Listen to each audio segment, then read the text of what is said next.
Dear students, to understand the mechanism of action of enzyme, will perform a live demonstration. So basically, we are going to test the presence of starch and how our salivary amylase gonna break it down. Okay, so I have taken a test tube here. Now in this test tube, I will put a little bit of corn starch. So this is the corn starch. So with this scoop, I will take corn starch. Now I have to add iodine solution into this.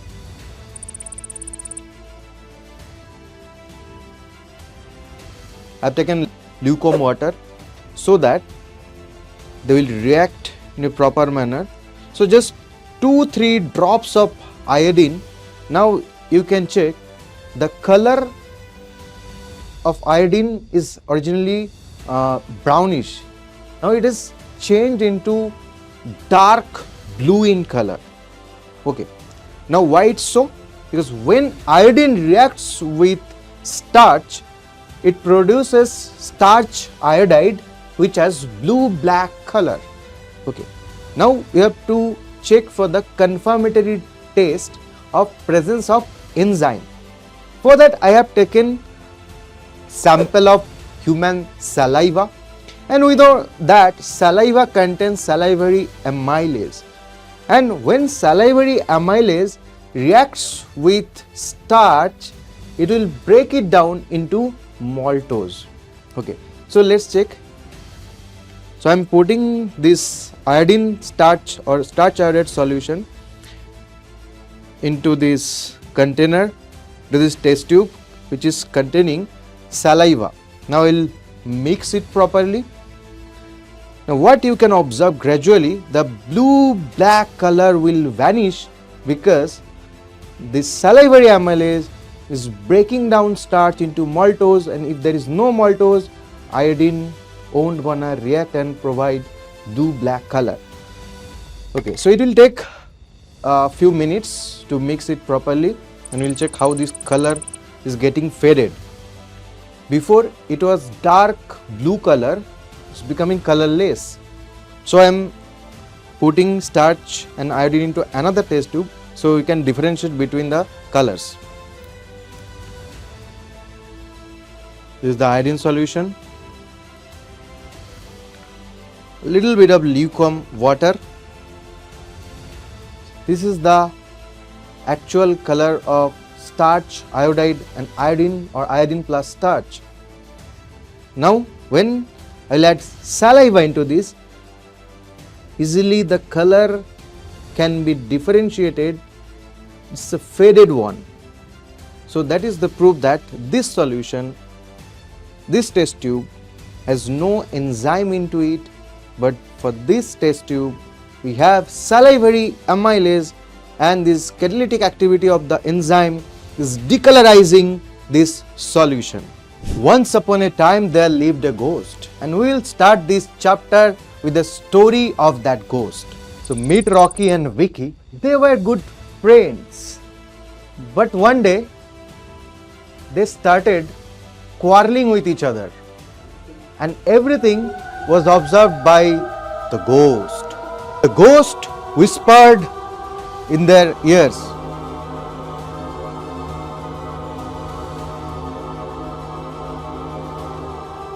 and they started fighting with each other.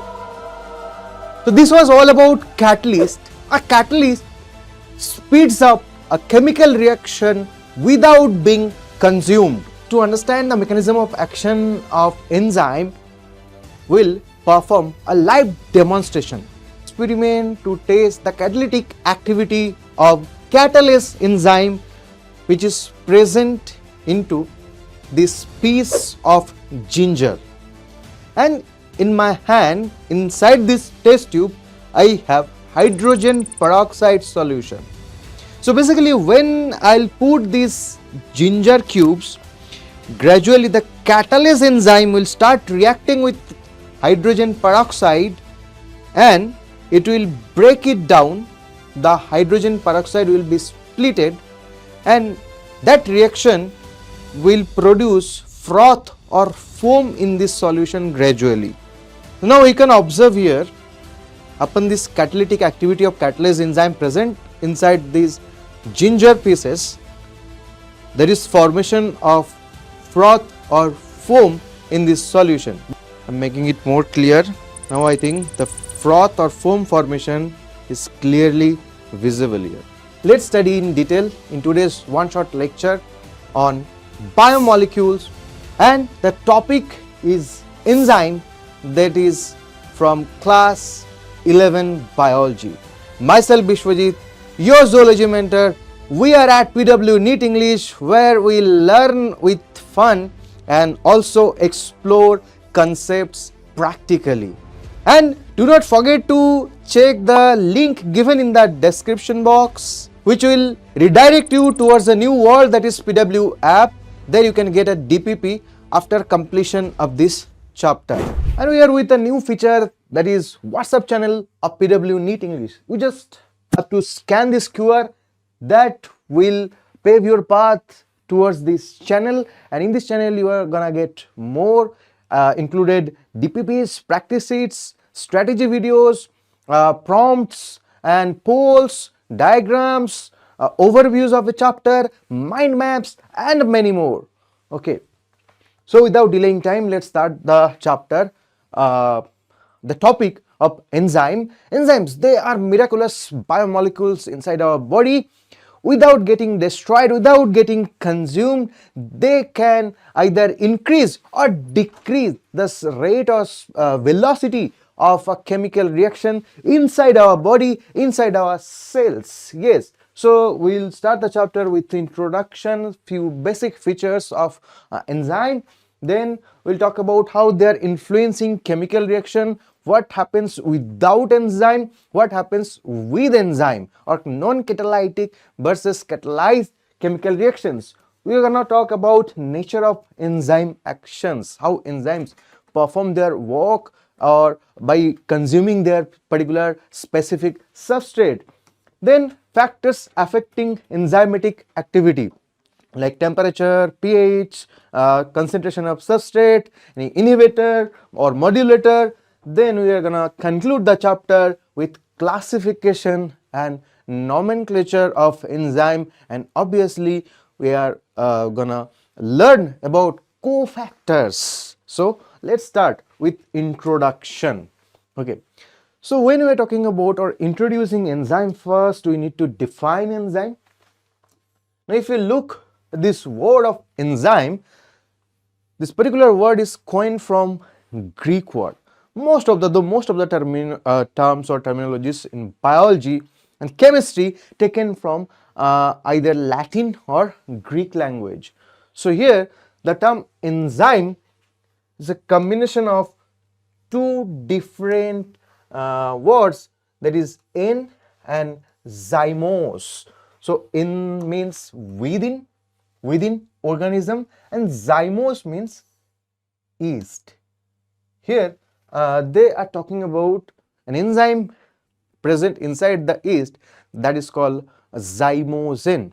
Okay, so what are enzymes basically? They're kind of catalyst, but which part of or which specific type of catalyst are they? They are biocatalyst, as because they are present inside cells.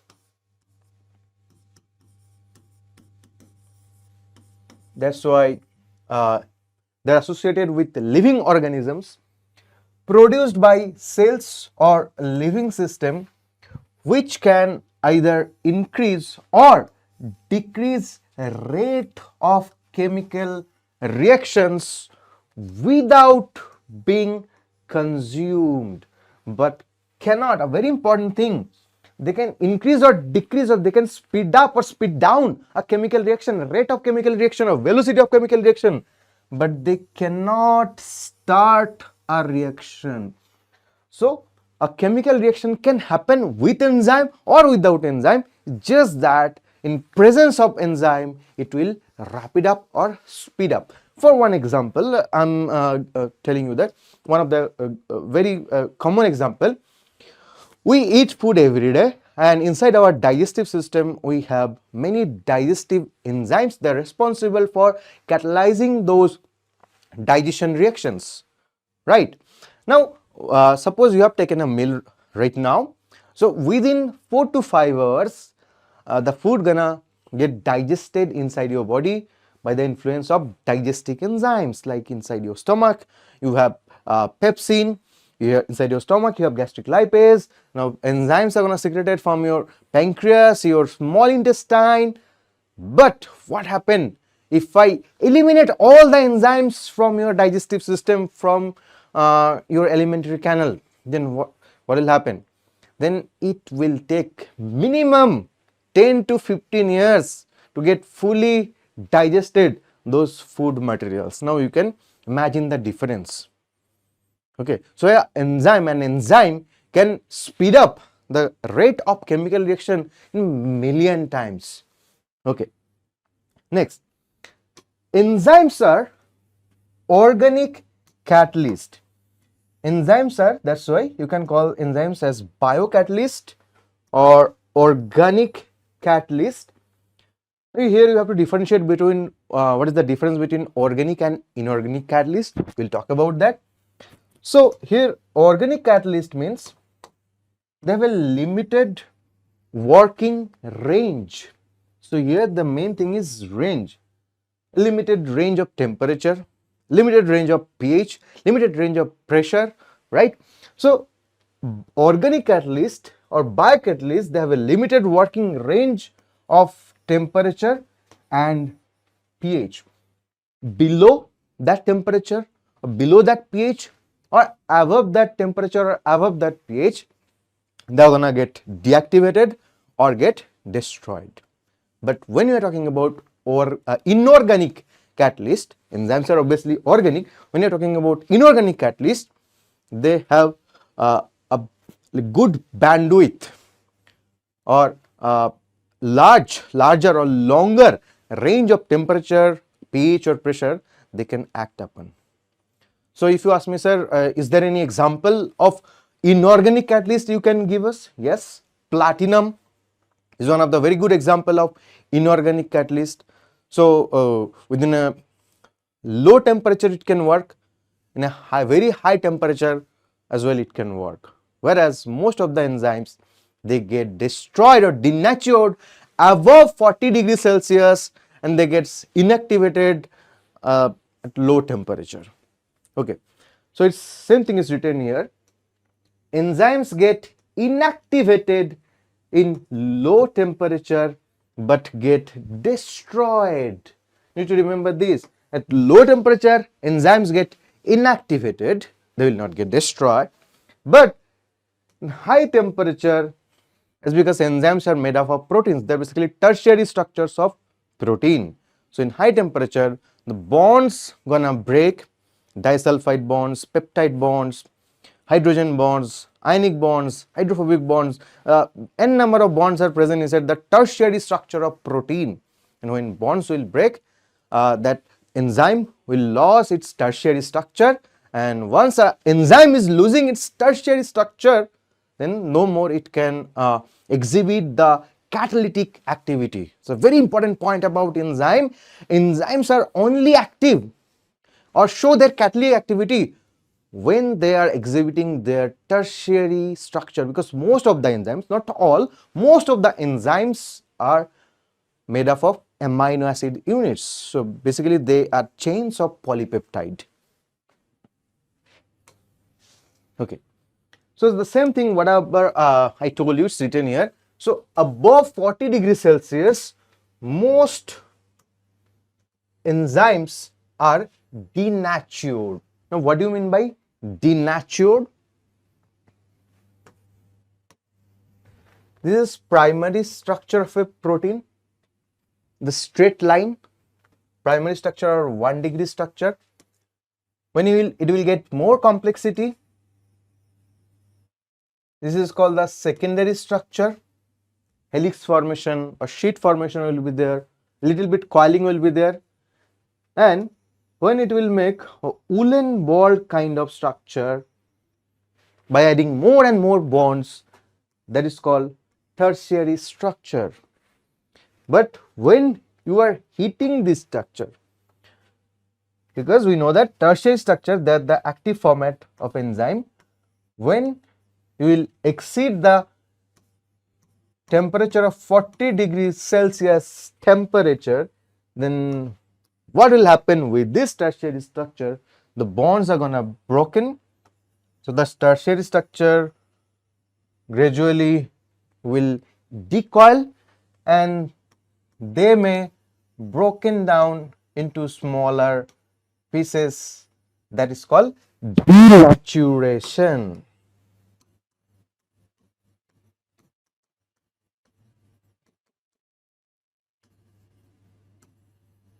Broken bonds. Got it? Okay. Now we'll talk about inorganic catalyst. Inorganic catalyst, they work efficiently in high temperature and high pressure as well as high pH. In low temperature, low pH, they will get inactivated just like the organic catalyst. But organic catalyst will get destroyed in high temperature, but this inorganic catalyst won't get destroyed in high temperature, pressure and pH. Example is platinum.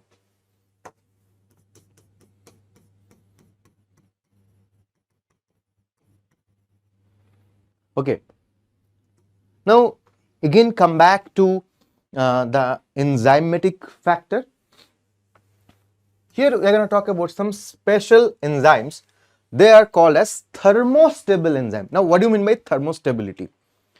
Now if you eliminate all those normal enzymes present inside our body, and if you get inside the body of some archaea, now few of the archaea, they are thermophiles, they are thermophilic, they love to be in high temperature because you will find them inside the volcano, right? Now sometimes these volcanoes will create hot springs or vents. Boiling water will be present. Now inside those hot vents or hot springs, those this thermophilic or temperature, high temperature loving archaebacteria are present. Now as because they are thriving inside the hot water which is of 80 degrees Celsius temperature, 90 degrees Celsius temperature, even 100 or more than that, still they are surviving inside this. Now what is the story behind this? Why you cannot survive in that much high temperature, but those thermophiles can survive in them? Because they have thermostable enzyme, because our life process, our physiological activities inside our body, chemical activities or metabolic activities are regulated by enzymes. So if your enzymes are thermostable, you can survive in high temperature. If your enzymes are not thermostable, you will die eventually. Okay. So when you're talking about these thermophiles, they are present. Where they are present? They are present in hot veins or sulfur spring. They are related to this volcanic mountains. Okay. So they have thermostable enzymes which can act or which can catalyze in high temperature, even the temperature, if the temperature is 80 degrees Celsius to 90 degrees Celsius, even more. That's why we utilize this kind of enzymes for a specific mechanism which we have studied in biotechnology, and the tool or the technique was named as PCR, polymerase chain reaction, and the machine was called thermal cycler. There you need some special DNA polymerase for the elongation of DNA which can sustain at the temperature of 92 degrees Celsius. So there we had used this stack polymerase, a thermostable enzyme. The source of this particular enzyme was a special thermophile called Thermus aquaticus, and this is a special kind of archibacteria which you are gonna get in this volcanic hot vents or hot springs. Okay, so written here that even act over 80 degrees Celsius to 90 degrees Celsius temperature. Okay, so whenever you are describing enzyme, so you have to say that most of the enzymes will get denatured over 40 degrees Celsius temperature, but there are certain thermostable enzymes which are sourced from thermophilic archaea or thermophilic archaebacteria. They can sustain even at the temperature of 80 degree or 90 degrees Celsius. Okay, next thing, almost enzymes, not all enzymes, remember this, not all enzymes, almost enzymes are proteins. So very good statement based question you can get from this particular line. If you get all enzymes are proteins, so that's obviously a false statement.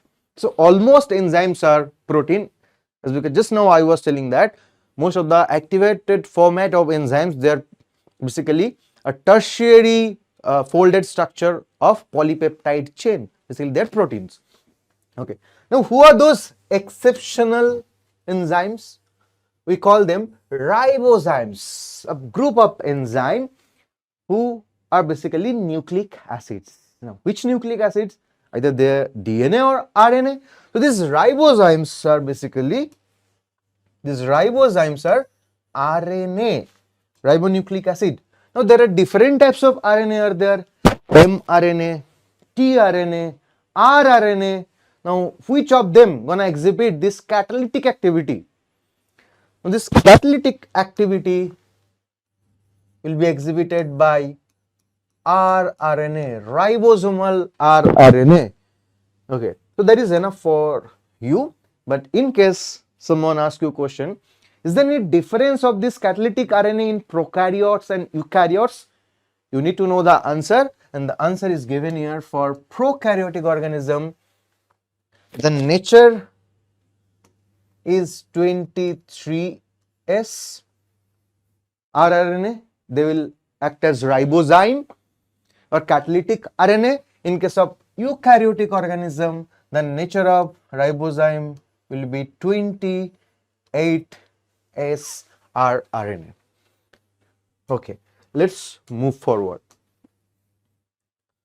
Now, enzymes exhibit primary, secondary and tertiary structure. Obviously, if they are protein enzymes. So it's written here, primary structure of an enzyme can be demonstrated as a linear diagram. It's because we know that protein chains are heteropolymer of amino acid. By adding different types of amino acid, you can make a primary structure of protein. So that's why they will demonstrate like a straight line. It has one C terminal and one N terminal. Already you have studied in the chapter of biomolecules when we were talking about the structure of protein. So this is the primary or 1 degree structure of protein, and as because most of the enzymes are protein, they are a linear chain of multiple amino acids. That we call a polypeptide chain. Polypeptide chain. Okay. Now, in order to get a functional enzyme, or functional means enzyme which has catalytic activity, we must need a tertiary folding of it. Tertiary folding.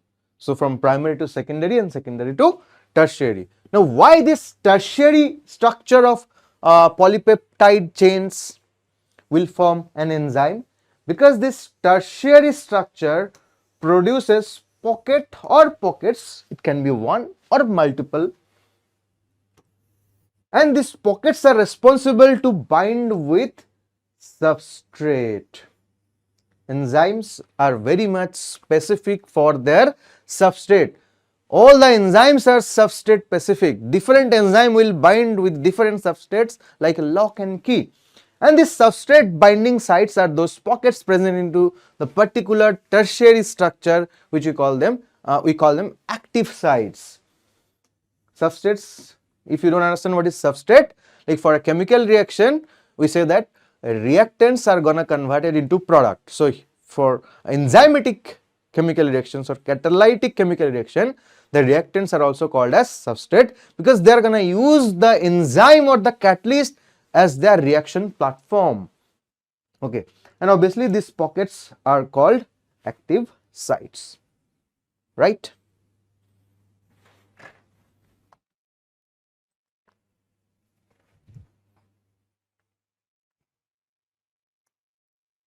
Okay, now let's learn a bit detail about the active sites.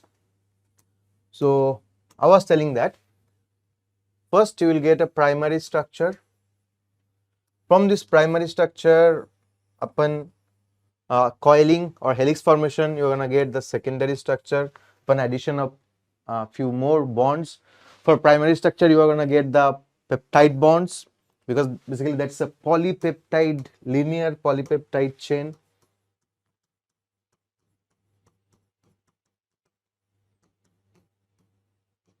Linear polypeptide chain made up of multiple amino acids. After that you are going to get secondary structure. Few more bonds will be introduced here along with peptide bond. You are going to get hydrogen bond. Okay, now further complexity gain will be there. There will be appearance of more bonds along with the polypeptide bond and hydrogen bond. You are going to get disulfide bond. You are going to get ionic bond. You are going to get hydrogen bonds. You are going to get hydrophobic bonds, and ultimately this kind of woolen ball like structure we will be getting. And this particular site is that pocket where it will get bind with a substrate, right? So this substrate gonna fit in this particular pocket, and this pocket is called as active site. So that's why. Now why it's so? While this pocket formation is going on, these polypeptide chains, they are basically linear chain of amino acids. So while the specific amino acids are coming together with their special groups, right, and this closeness of specific amino acids are responsible for the formation of these special pockets to bind the substrate molecule. Okay. So active sites, they are responsible for catalysis, because whenever the enzyme will bind with the substrate, that will initiate that will rapid up the process of catalysis. Obviously not initiate, that will rapid up the process of catalysis. Okay. Active sites are substrate binding site, as we discussed. Now let me elaborate it. Suppose there are two boxers. They want to play a boxing games. There are two boxers are there with us. This is one boxer.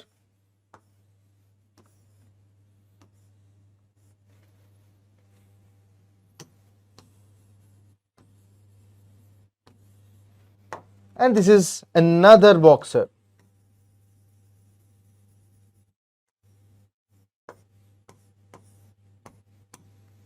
They want to play a boxing game. They won't like to box with each other or fight with each other because they are maintaining a special distance. Now what, as an enzyme, what you will do? As an enzyme, you will provide them a boxing platform. As an enzyme, will provide them a boxing platform.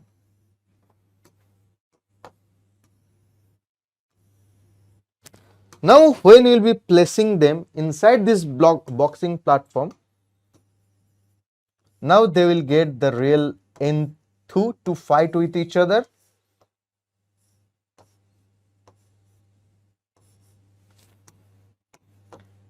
And their boxing process gonna be rapid up. So that platform for the reactants or substrate is given by an enzyme. I think now you got it in a proper manner. The reactants gonna react sometime, but due to lack of special energy or due to the distance between them, they are not reacting promptly. But as soon as the enzyme arrives, the catalyst arrives, it will provide a platform. So it's the active site is the platform or the pocket.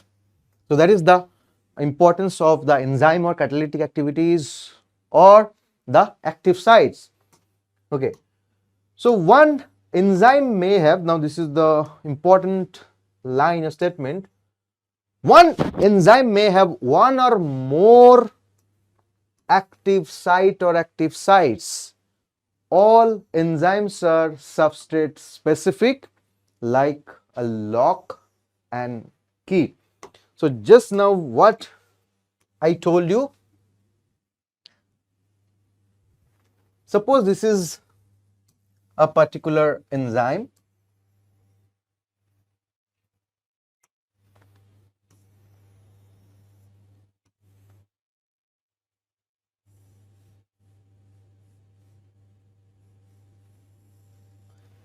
This is the enzyme and this is the active site. Here you have to provide a binding site for the substrate.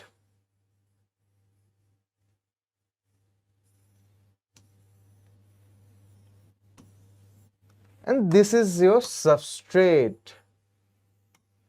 This is your substrate. So the enzyme and the substrate, they are just like a lock and key, right? That's why we can say that different enzymes are specific. Suppose this is another enzyme. So the substrate will be different. The binding site, the texture of the binding site will be different. So that is one thing. Okay. And the next thing I was telling that if an enzyme has one active site and if another enzyme has two active sites, then what will be the difference in between them? So this is the enzyme. It has only one active site. So at once only one substrate gonna bind with it. But you got another enzyme which has many or more than one active sites are there. So in this case, more than one substrate will bind with the enzyme. So ultimately, when you are talking about the production rate of the product, so that is called turnover number. Turnover means within a unit time, how many reactants or how many substrates are getting converted into products. So will be more efficient. Which enzyme? This is enzyme A, this is enzyme B. So which enzyme got the highest turnover in this case? So this particular enzyme, enzyme B, got the higher turnover in compared to enzyme A because of the presence of active sites. So that's why one particular enzyme may have one active site, may have some other enzyme may have more than one active site. So the importance of more active site is that the enzyme with less active site will have less turnover number. The enzyme has higher active site will have higher turnover number. Okay. Now let's jump into the chemical reaction. So here chemical reaction means the conversion of substrate into product. S means substrate, P means product. Now our rate is defined. So when a chemical reaction is happening or going on, a substrate is getting converted into product. And obviously unit time you have to calculate, like within 1 second how many substrates are getting converted into how many product, or within 1 minute how many substrates are getting converted into how many products. So that is called the rate of chemical reaction. So it's explained in this manner, so that the number of products formed per unit time, that is the rate, that is the rate. Rate means number of product by unit time, that is expressed as delta P by delta T. Delta P means the number of products produced, and delta T means like for the production of this particular amount of product, how much time it is consuming, right? Simply, so that is the rate, or this rate can also be called as velocity. The rate can also be called as velocity of a reaction if the direction is specified, right? Suppose there is a substrate, for example I am telling substrate is CO2 plus H2O, these two are the substrate, and upon a particular unit time they will produce carbonic acid H2CO3. So this is the product. So when CO2 plus H2O combine together to form this carbonic acid or H2CO3, so that is a denoting one direction, so that will be called as velocity. So suppose within 1 hour this CO2 and H2O can produce 100 molecules or 200 molecules of H2CO3. So here the unit time will be, how many products are produced now? 200. Suppose 200 products molecules of H2CO3 are produced within 1 hour. So that will be the rate of this particular chemical reaction. Okay. Now again, in some other condition, this H2CO3 can be converted into H2 and CO2. So when you are denoting the direction from H2CO3 from backward to forward direction, then again there is gonna be another rate you are gonna get. So basically that's why to denote a direction of a chemical reaction we will be using arrows. So that's why in case of speed we can say that these rate are basically nothing but the velocity of a chemical reaction, the rate of change of substrate into product. Okay. So just the reaction is demonstrated in NCERT. So one reaction is given here. When carbon dioxide, when you are consuming any carbonated drink, or by nature carbon dioxide gradually, very slowly will diffuse inside water and can form carbonic acid H2CO3, which is a non-catalyzed reaction, because this is not mediated by any catalyst or enzyme happening in nature. So here you can observe that only 200 molecules of H2CO3 are formed in 1 hour. It's quite a low rate or low velocity of forming substrate. But if you observe the same thing inside our RBC, inside our RBC, red blood corpuscle, during the time of respiration, carbon dioxide will get inside the RBC. It will react with water in the presence of carbonic anhydrase enzyme, and it will form carbonic acid H2CO3, and next phase gonna get splitted into H plus and HCO3 minus. You better know, well, you will study in chapter breathing and exchange of gases. These HCO3 minus ions, they will be eliminated out from RBC. There will be exchange with chloride ion, the chloride shift process. You all know everything. But while this process is happening inside our cell, I mean to say that inside our RBC, 6 lakh number of molecules of H2CO3 are formed in 1 second inside RBC, and this particular reaction is catalyzed by the RBC has a special enzyme. RBC is rich in carbonic anhydrase.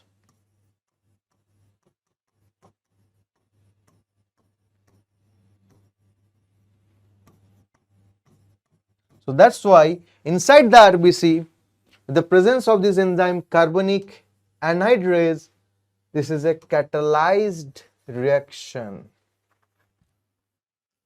So it's almost 10 million times rapid than the natural reaction. So the catalyzed reaction here, that is 10 million times faster.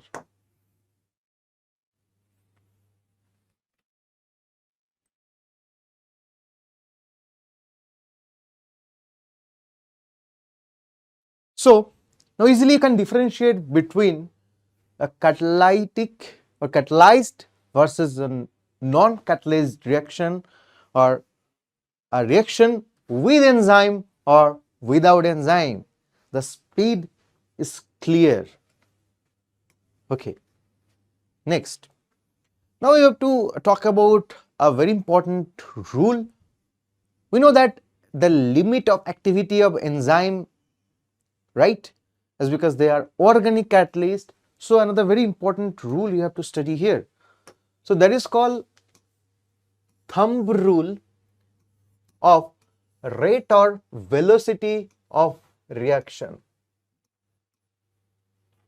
Thumb rule of rate or velocity of reaction. So here it said that the rate doubles and decreases by half for every 10 degrees Celsius change in temperature in either direction, right? So suppose you have taken a temperature called 25 degrees Celsius and you are saying the rate is 1 or the rate is R, the temperature of 25 degrees Celsius temperature. Now what do you mean by the rate will double or decrease by half for every 10 degree change? Now if you increase the temperature from 25 to 35 degrees Celsius, the rate will double. That means the rate will become 2R. Now that is the change in forward direction. Now if you decrease the temperature from 25 to 15 degrees Celsius temperature, in that case then how the rate will be affected? In that case the rate will be half. For 15 degrees Celsius, for that similar reaction, the rate will become R by 2. So that is what we are talking about. Okay.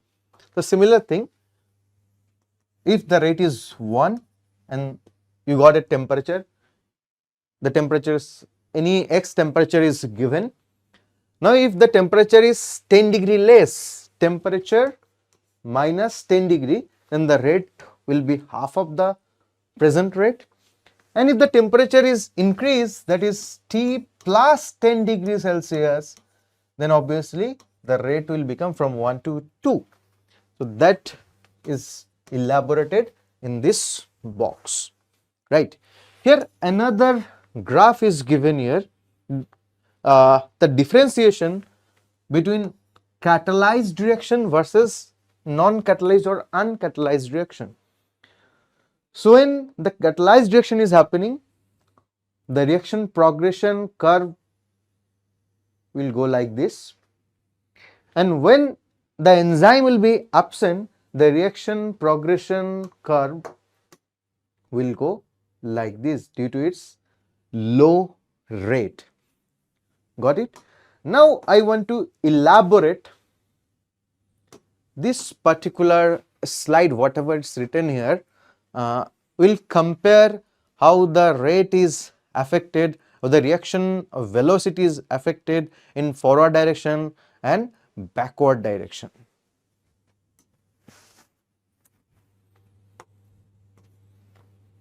Okay.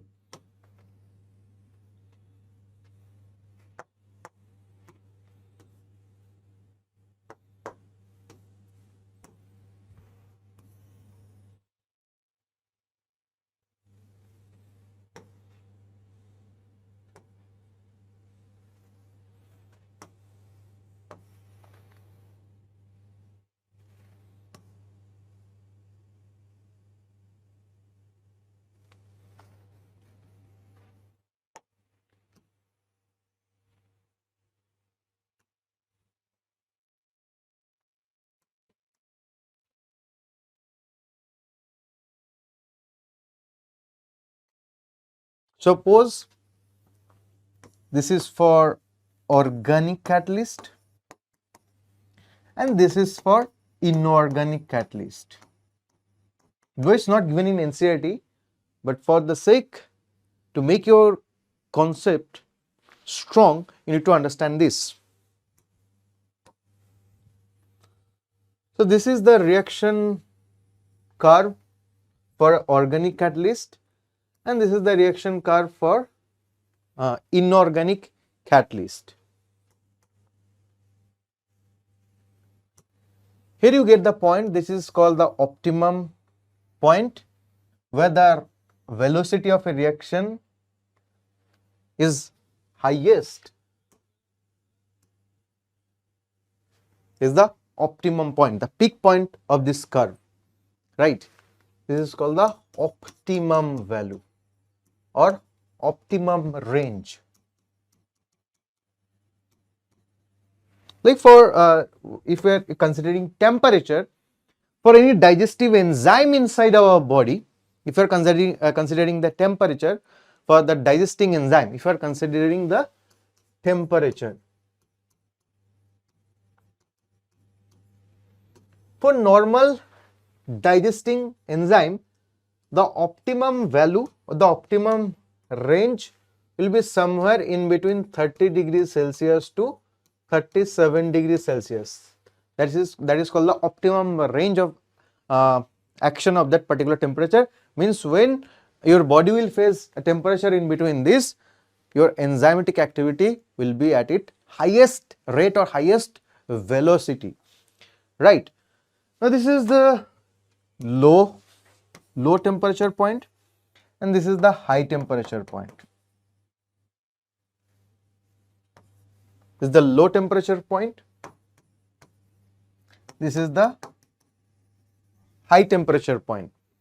So for temperature, for both the cases, either it's organic catalyst or inorganic catalyst, the initial curve will be like this. Now what will happen when the reaction will progress from the low temperature towards the optimum temperature? When the reaction will progress from low temperature to the optimum temperature, it will follow the thumb rule. It will follow the thumb rule. So the reaction velocity will be increases when the chemical reaction is approaching from the low temperature to the optimum temperature, and if it facing the opposite one, if you take the temperature from the optimum value to the low temperature, then the reaction velocity will decrease, right? The reaction velocity will be highest at optimum temperature, and from optimum temperature, so basically that thumb rule, if you increase the temperature by 10 degrees Celsius, that will double the reaction rate that is applicable up to the optimum temperature. If you exceed the optimum temperature, then what will happen? If you exceed 40 degrees Celsius, then what will happen? When you are going from optimum temperature to the high temperature, again there will be deterioration in reaction velocity.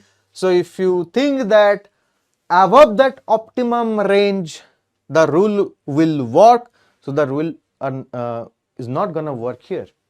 So the rule is from the low temperature up to the optimum temperature. I am talking about this thumb rule, right?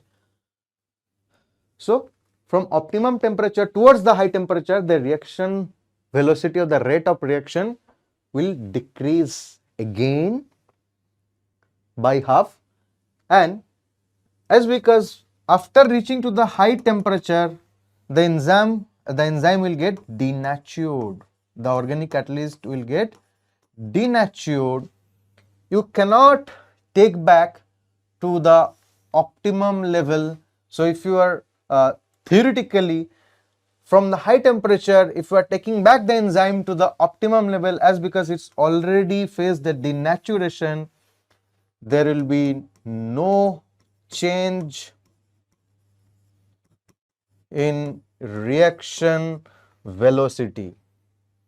But for inorganic catalyst, things are different here.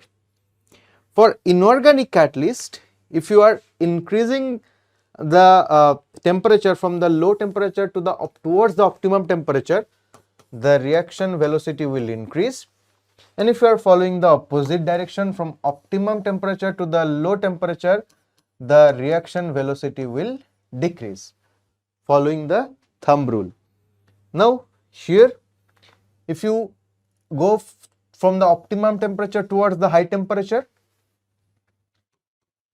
reaction velocity will decrease, and as because it has a broad range for inorganic catalyst, it will not get denatured at high temperature or above the optimum value.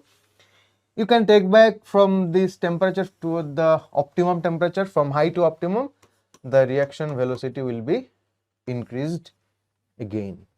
So that is the difference between organic, the nature of action of catalyst in terms of temperature, and you can compare in between organic, the nature of action of organic catalyst and inorganic catalyst. So with this we can solve a problem. With this we can solve a particular problem. Okay. So the problem is given here. At 15 degrees Celsius, it said that the reaction rate of a particular enzyme is R, right, at 15 degree Celsius temperature. Now you have to calculate what will be the reaction rate at 45 degrees Celsius temperature. Let's follow the rule and try to calculate that.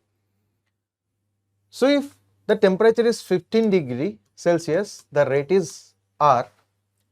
If the temperature is minus 10, 15 degrees Celsius minus 10 degrees C, that is 5 degrees C, the rate will be R by 2. 15 degrees C plus 10 degrees C, the rate will be 2R. That means at the temperature of 25 degrees Celsius, the rate will be double, that is 2R. 15 degrees C plus 20 degrees Celsius, that is 35 degrees Celsius, the rate will be tripled. Sorry, the rate will be 4R now. The rate will be 4R now. From 15 to 25 it's 2R, and from 25 to 35 plus 10 degree. So when you are approaching from 25 degree towards the 35 degree, the 2R will be multiplied by 2, will be double, that will be 4R. But upon 35 degree, so if you consider this as the optimum value, if you consider this as a optimum value of that particular enzyme, upon increasing 10 degrees Celsius temperature, do you think that from 4R it will become 8R? Do you think the 4R will become 8R? No. So in that case, you have to half the reaction velocity, that is 4R by 2, that will be 2R. It's following this rule. From optimum level, if you are approaching toward the higher temperature, with increasing temperature, the reaction velocity will be decreased. So that's why in 45 degree you cannot, suppose you got the options like this, you got the options like this, 2R, 4R, 3R and 8R. You got this option. So which is be the you have to choose which one. Will you be choosing 8R? No, you have to choose 2R as correct option. Is because when it's surpassing the optimum value, with increasing, if you increase 10 degrees Celsius temperature, though we have a thumb rule with us, but in that case above optimum value, again you have to divide it by 2, right? I think you got the answer, and this kind of tactful question can be asked in coming days.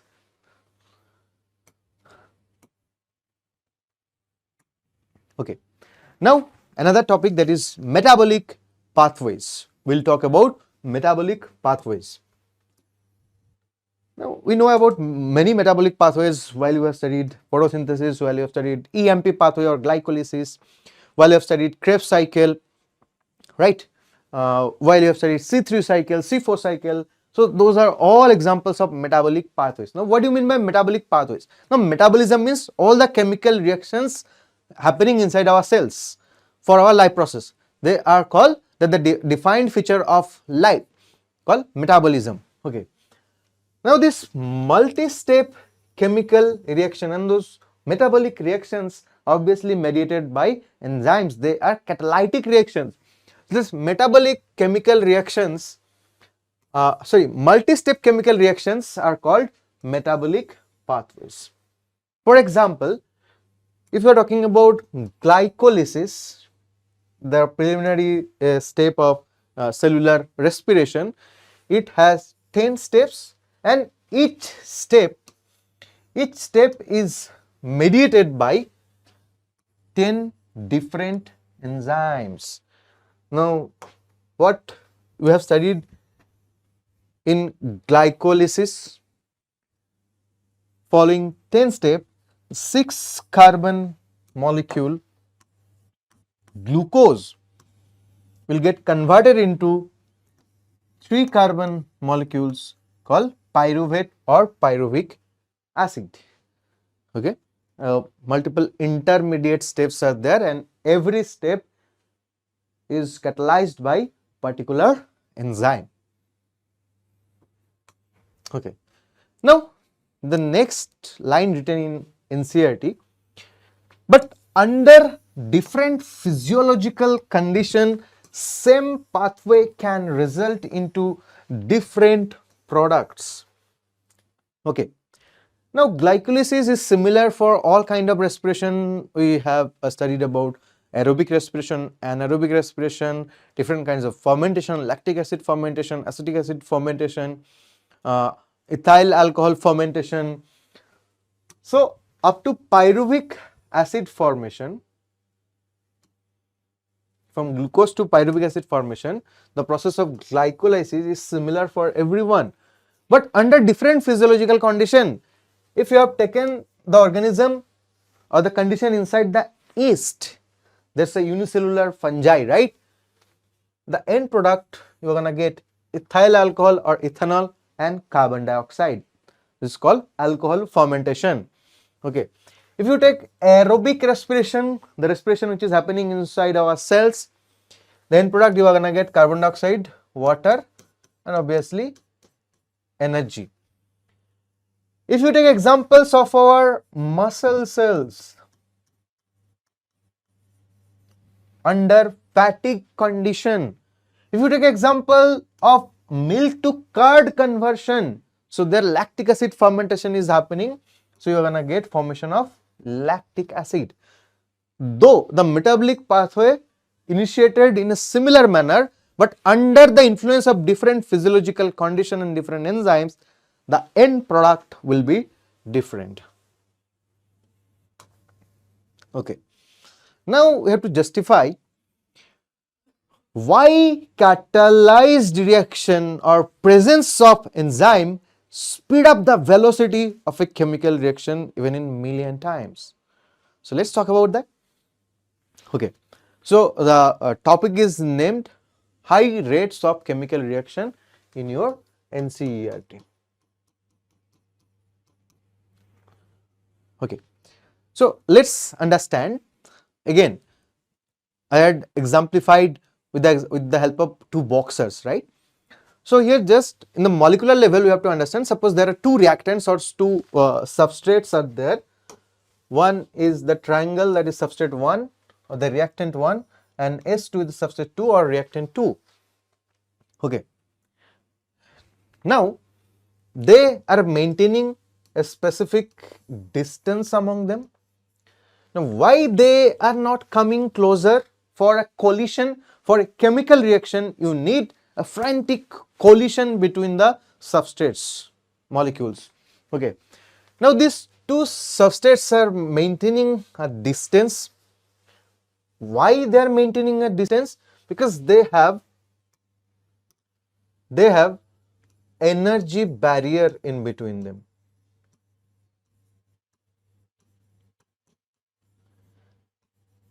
They have an energy barrier in between them.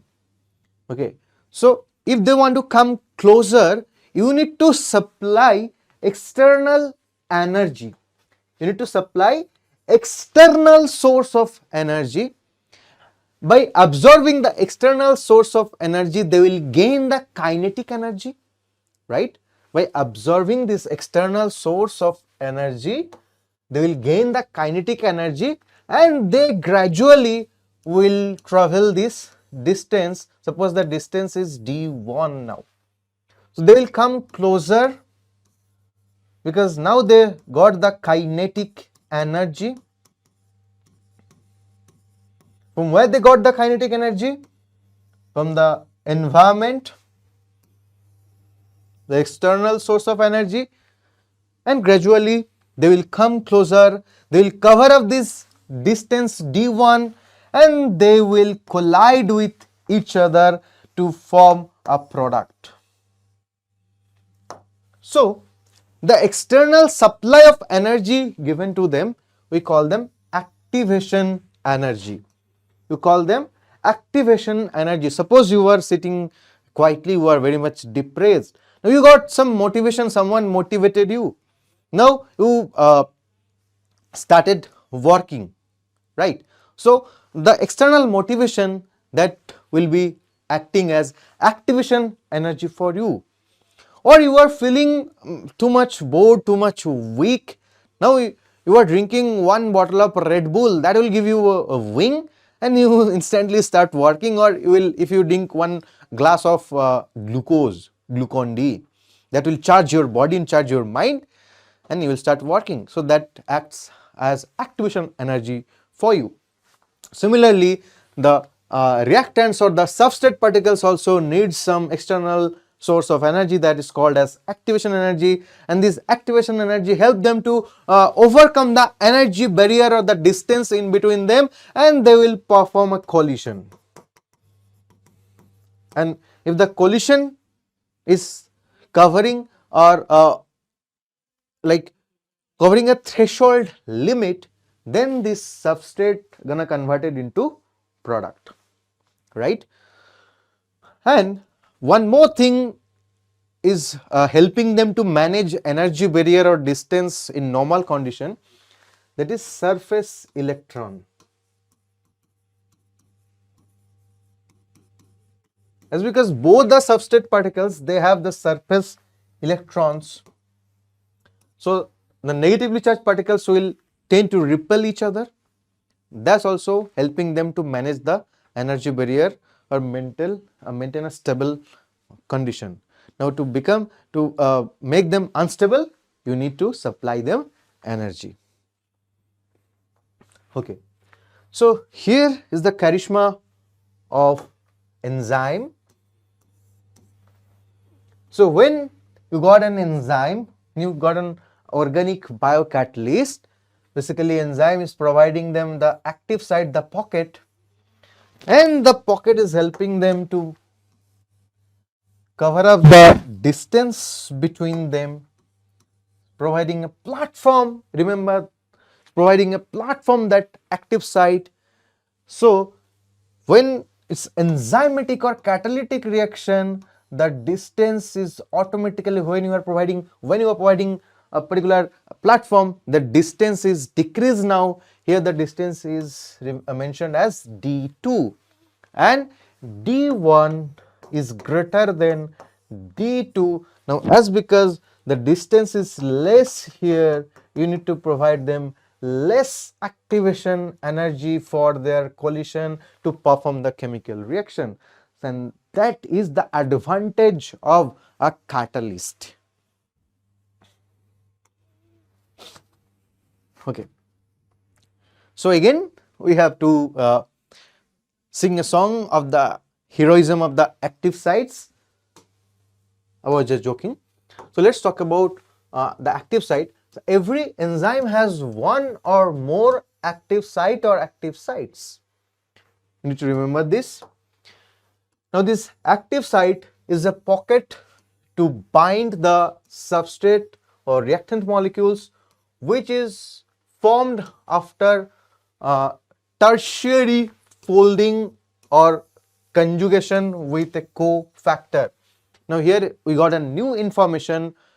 Sometime the tertiary folding is okay. The tertiary folding of a polypeptide chain will form an activated enzyme in case the enzyme is a simple enzyme or 100% protein enzyme. So in that case, this pocket gonna act as the active site. But we'll talk about a second kind of enzyme that is called conjugated enzyme. So for this conjugated enzyme, we have a protein part and we have a non-protein part. The protein part is called Apoenzyme and the non-protein part is called cofactor.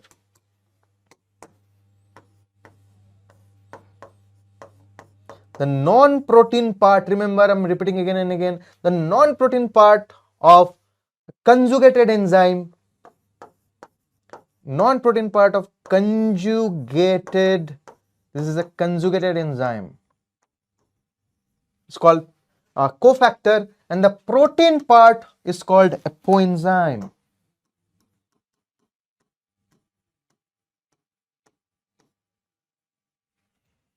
So until unless you are forming a coordination bond in between the protein and non-protein part, now it will not be a completed enzyme. If you take only protein part or only non-protein part, that's an incomplete conjugated enzyme. But if they are connected by coordination bond, now this whole structure can be called as a whole enzyme or holoenzyme, and contribution of the protein and non-protein part will form the active site where a specific substrate can bind. Now you got the real definition of active site. So sometime if the enzyme is a simple enzyme,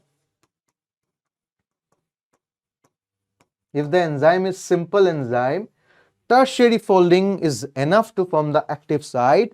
But if the enzyme is conjugated enzyme, only the tertiary protein, this is a suppose 33-degree protein, is not enough to form the active site. Here we need a help of a non-protein part that is called cofactor, and gradually they will combine together and will form active site, and that will have the capacity or create the pocket where the substrate will bind. Okay. Now the enzymatic reaction or catalytic reaction is given here. Suppose there is an enzyme and the specific substrate. So when you will keep the enzyme and substrate together, they will fall in love with each other, they have affinity towards each other. So the substrate will gradually diffuse towards the active site of the enzyme, right? This is the enzyme, this is the substrate, this is the active site, and the substrate also have a similar key kind of lock, and they are following lock and key strategy, right? So the substrate is specific to this active site, or the active site is specific to the substrate. They will start approaching towards each other. That is called the diffusion of substrate towards the active site of enzyme, and gradually they will come and loosely bind with each other. That is called fitting of enzyme and substrate, and here few bonds will be broken and few new bonds will be produced.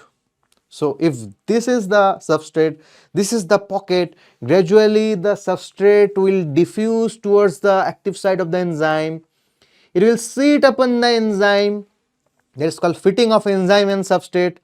Now firmly the enzyme will grip the substrate. That is called tight fitting. And when the tight fitting is happening, basically few old bond from the substrate and the enzyme is broken, and few new bonds are produced. Kind of coordination bond will be there in between enzyme and substrate, and that will form a complex called enzyme substrate complex, ES complex, enzyme substrate complex, upon the tight fitting.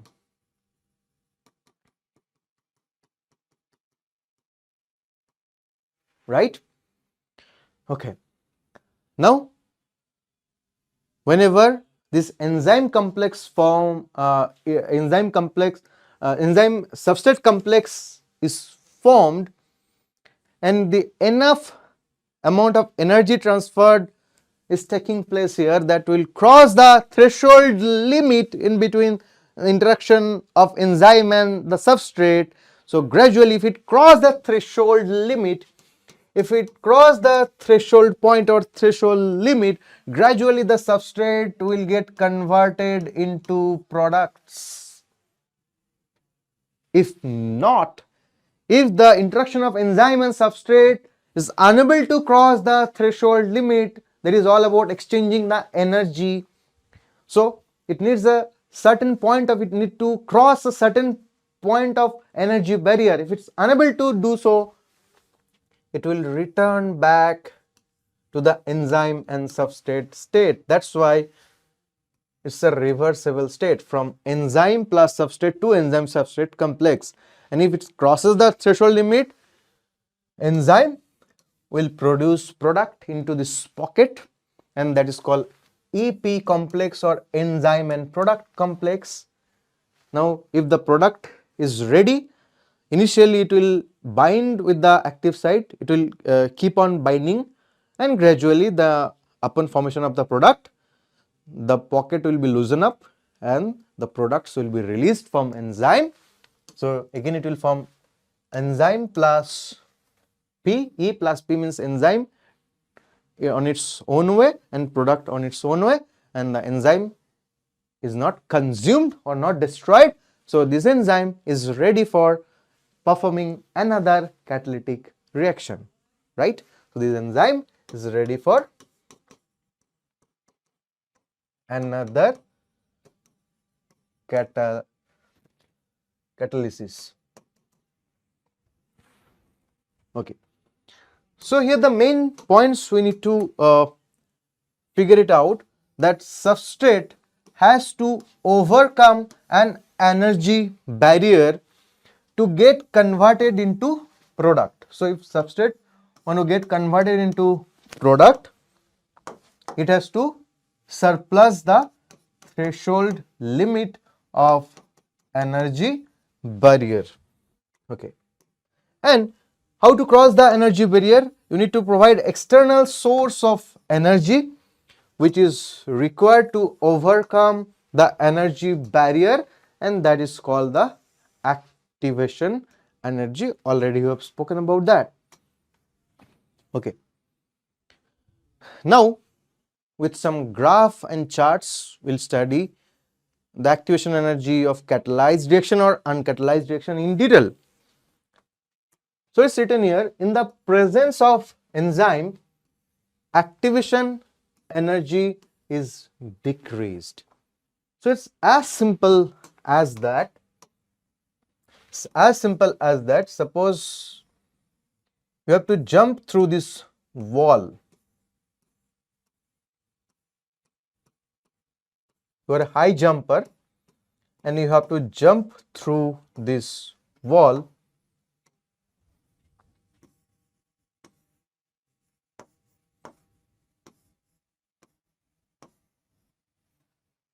And if you are successfully able to cross this point, this is called transitional point or threshold limit, then only you can reach into the other part of the wall.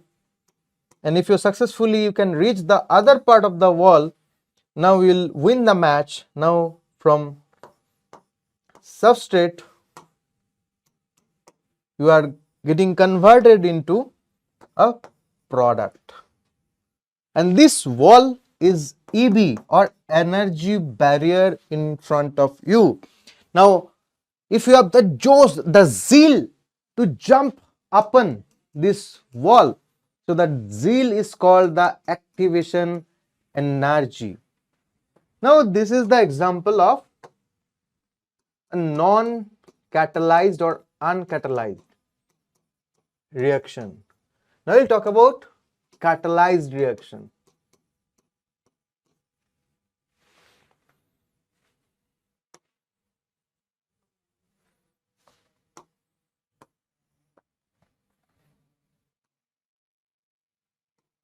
Now you got the same wall.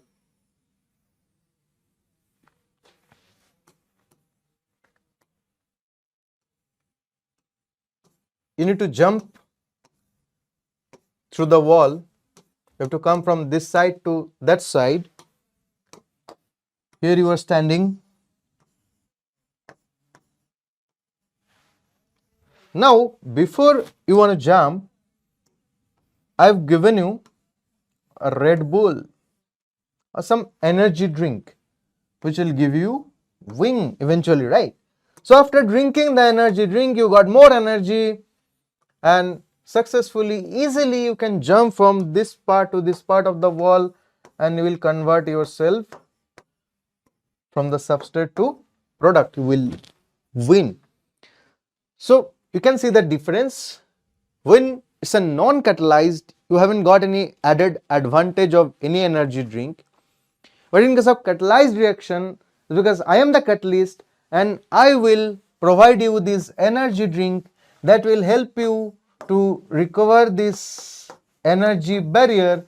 So the activation energy or the zeal from inside which you are applying will be needed, that will be less than in case of non-catalyzed, because you have the added energy of this energy drink with you. But for non-catalyzed one, you don't have any added energy or given by any catalyst. So that is the difference. Okay. Now let's come back to our this graph. Okay. So to study in a proper manner, we have to understand this graph, and there are two axes. The x-axis is denoting the progression of the reaction, and the y-axis denoting potential energy, right? So suppose we have to start with substrate. Now the substrate already has the internal energy, the energy already present into the substrate, that is called, either can be called internal energy or the potential energy. That's why the substrate is not at the level of 0. It has a certain amount of potential energy with it, right? Already it has certain amount of internal energy or the potential energy. Okay.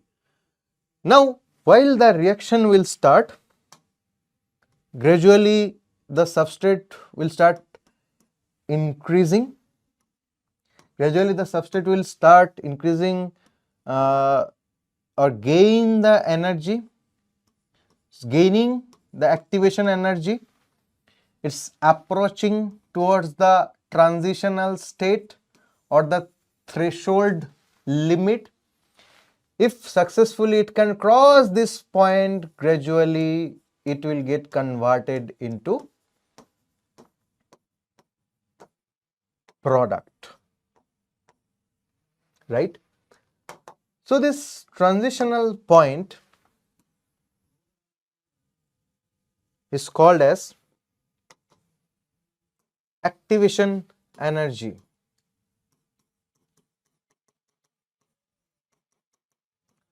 So the potential energy is needed, that is called as activation energy.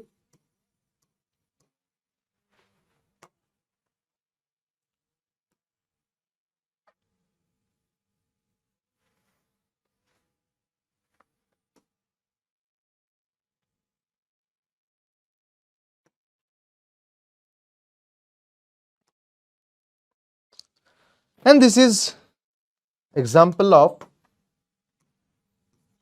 uncatalyzed reaction. There is no help of enzyme. That's why it needs to cross a large amount of activation energy. There's to cross a large amount of energy barrier. The activation energy is higher here. Activation energy is quite high here for an uncatalyzed reaction. For an uncatalyzed reaction. Okay. So here the substrate is converted into the product. Now you got an enzyme. When the enzyme is providing the platform or the active site for the reaction, we focus on the graph of reaction B. So in this case, what will happen? It will start, the substrate will start from the similar position, but the transition point is quite lower than the previous one. The transition point is quite lower than the previous one, so easily it can get converted into a product, is because this is a catalyzed reaction, and here the reaction needs comparatively low activation energy, right? So that is the difference between activation energy required for uncatalyzed reaction and activation energy required for a catalyzed reaction. For uncatalyzed reaction, the activation energy is quite long, means quite higher, but for catalyzed reaction, the activation energy is quite lesser. So that's why you can compare that activation energy AEC is lesser than AEC. UC. What does it mean? Activation energy of catalyzed reaction is lesser than activation energy of uncatalyzed reaction. So more the activation energy you need, it will be more struggle for you to convert substrate to product. Less the activation energy you need, it will be easier for you to convert substrate into product. Okay, and few more things are written here. Over here you can see this. Now this graph can be exothermic. This graph can be of exothermic reaction. The graph can be of endothermic reaction. Okay. Now if you check this point, the difference of this point to this point and this point to this point, this one and this one. So this is the energy state of the substrate, that is called EAF or forward reaction, and this is the energy state that is called EAB or backward reaction, the energy present into the product. So if the potential energy of substrate is higher than the potential energy of product, if the potential energy of substrate is higher than the potential energy of product, that means during the time of reaction it has lost some heat. That's why we will be calling it as exothermic reaction. But in case if you get another curve where potential energy of product is higher than potential energy of substrate, then that means that gained energy or kind of endothermic reaction. With graph I am making you clear, making it more clear.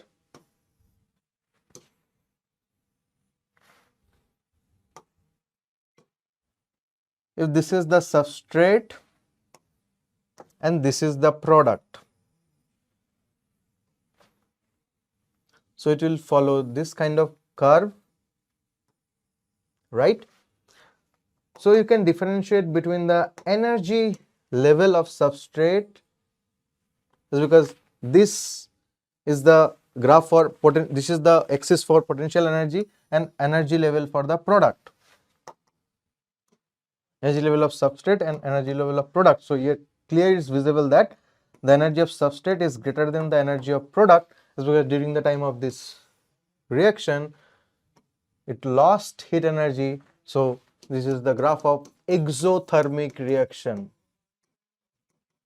Okay, now let's check about the endothermic reaction. If this is the potential energy of substrate and this is the potential energy of product, the graph will be like this.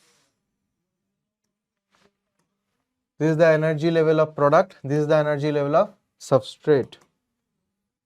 So obviously here substrate got lesser energy, potential energy than product, or product got higher energy than substrate. So this is clearly example during the time of this chemical reaction or conversion, the system has gained some energy. So this is example of endothermic reaction.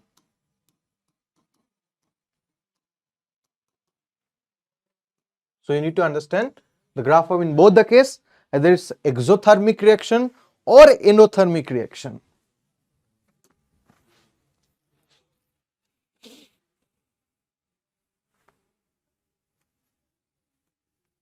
Okay, so again this graph is from NCERT. Directly the question can be asked that this x-axis denotes what?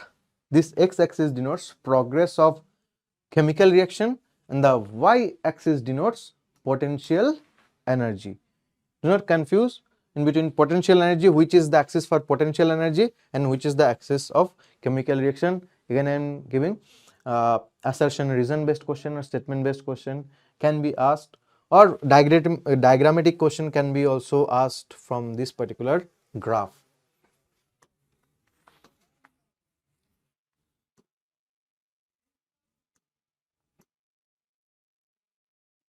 So the same thing we were discussing right now, the activation energy, that is the external supply of energy. Whatever we have learned, let's summarize it once. We'll move forward to the next topic. External supply to energy to the reactants to overcome the energy barrier. So basically, if you provide them activation energy, that how gonna help the reactants or the substrate to overcome the energy barrier by increasing the kinetic energy of the system. That's why that will help them to cover the distance, right?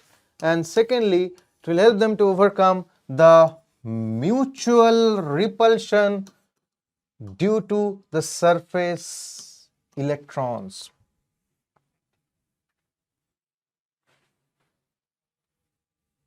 So that's why it's written here. Enzymes bring down the energy barrier. Okay, everything we have studied. We have studied this chart from NCERT. Now here we need to know in detail the energy states of this substrate and product in a detailed manner. Okay, so please read clearly what's written here. Substrate and product both are in stable state. Substrate or product, if you are not disturbing them, they will stay as such. Substrate will remain as substrate, product will remain as product for a long time, as because they got quite stability. Now, what are the factors which define stability? What are the factors? Please focus. What are the factors which define stability? Stability depends on two factors: energy states or energy status and the structure. Energy status or the structure. That's why upon giving the external source of energy, that is activation energy, they will become restless and the substrates will try to get converted into product. If energy of product is lower than the substrate, then that is exothermic reaction. If energy of product is higher than the substrate, then that is called endothermic process. Okay, and one very important line is written here: transition state, that is the threshold point. Transition state has much higher energy state than either of substrate and product. Let me detailify it.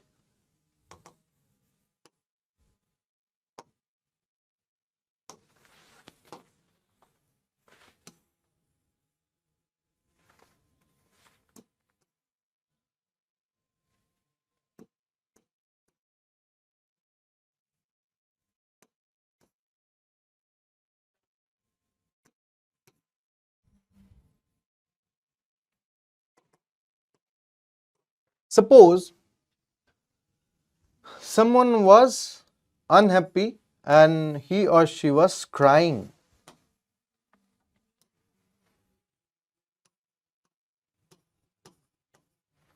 Now you have to convert by telling him or her some jokes or some motivation. You have to convert into a happy face.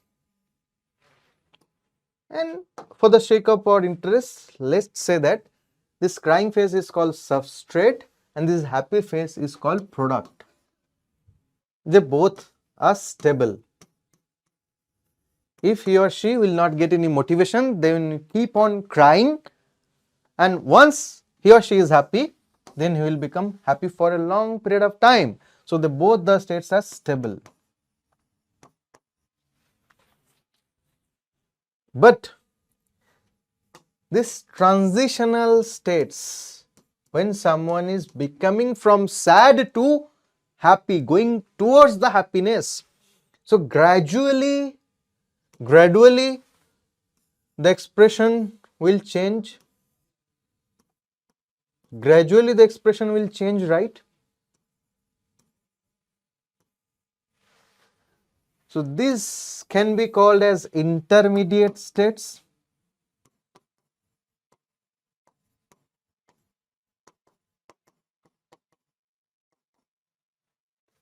Or transitional states.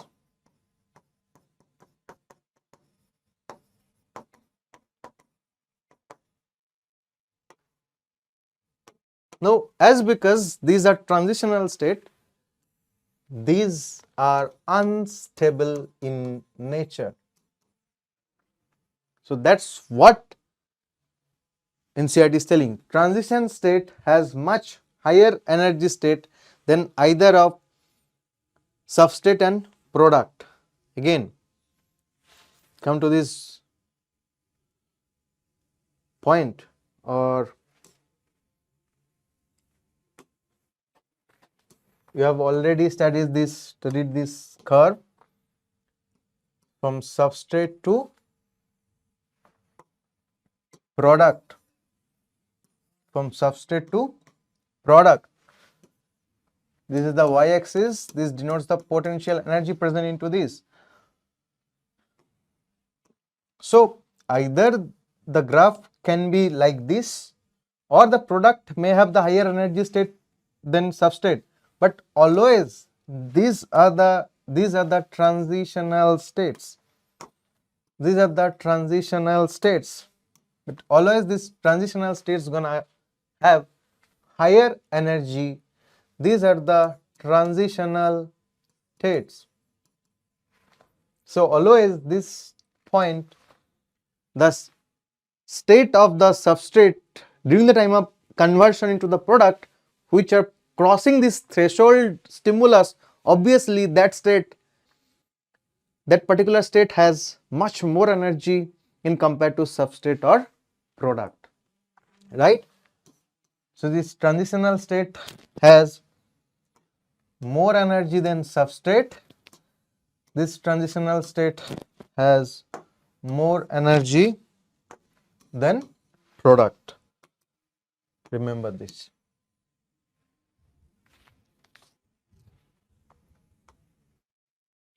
Okay. Now we have come to another point, that is we have to study the nature of enzymatic reaction. We were saying till now that the relation between enzyme and substrate is like lock and key. But is it real when we study them into molecular level? Let's check. So the topic is nature of enzyme reaction. So we have to study about two different theories. One is lock and key hypothesis, and another is induced fit model or induced fit theory.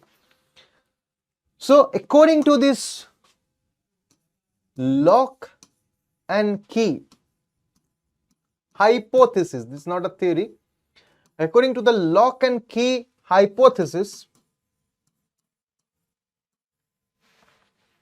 which was given by the scientist called Emil Fischer in 1894. Back in the 1894, Emil Fischer had given a hypothesis called lock and key model of enzyme and substrate interaction. So according to him, enzyme and substrate both have a specific geometrical shape, and that is kind of very rigid shape. Active site is rigid and single entity. Okay. So according to the lock and key hypothesis,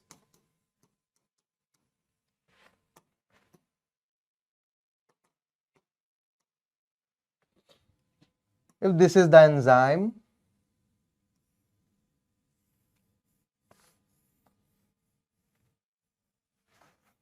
this is the enzyme, and this is the active site. It has a special geometrical shape like T, and the binding site for the substrate, this is the substrate. Suppose this is the substrate.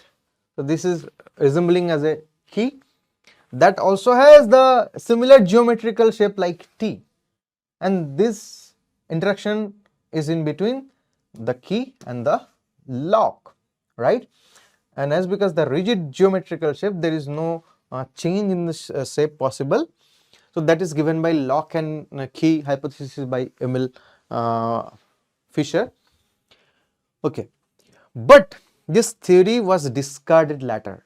What was the reason? So when because he was not very good in biomolecular analysis. Okay, that kind of tools and technologies were not available to him. To whom? To Emil Fischer.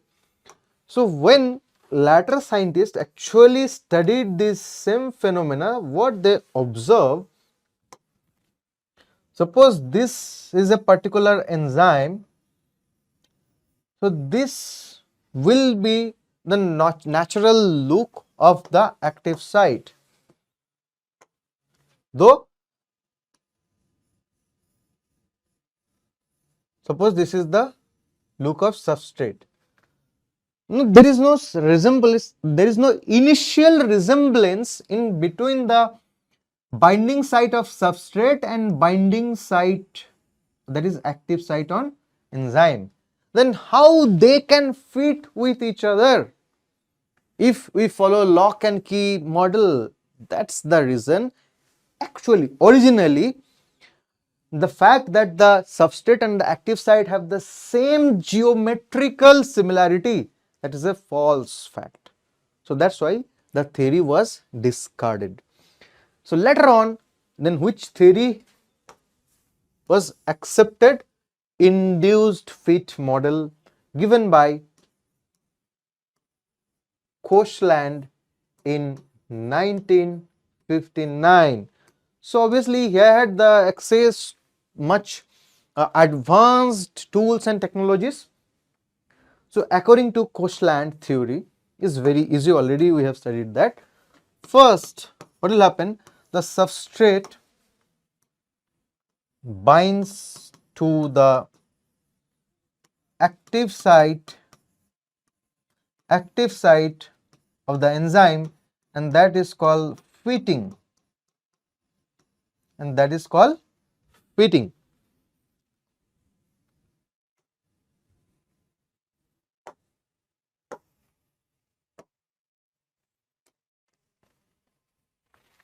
This is the enzyme, this is the substrate.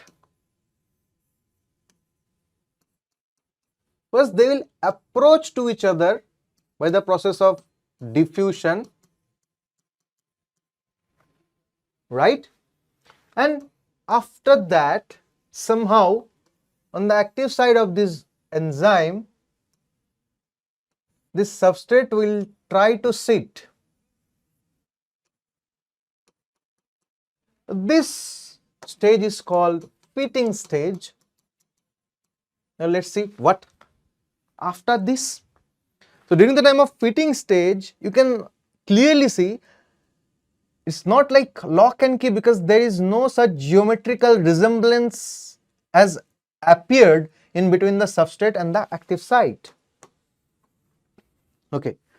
Now this fitting will induce the second phenomena. The fitting induces the enzyme to alter the shape, that is called tight fitting, and there will be a formation of enzyme substrate complex. Now here what happens? Upon fitting, now there will be change in bonds are broken, and also new bonds are formed. Bonds are broken, new bonds are formed. So here you can see in detail what's happening here. Actually, according to his induced feed model, the active site, it has two different points. One is called buttressing site and one is called catalytic group. One is called buttressing site and another is called catalytic group. So here A, B, C, D, E, F, G, this particular site is called buttressing site and these sites are called catalytic groups, right? So upon fitting, what will happen? So this is gonna be after this there gonna be fitting phenomena, and upon fitting there will be change in energy states, bonds are broken and formed. Now that will induce the structural or conformational change in the active site of enzyme. Now upon tight fitting,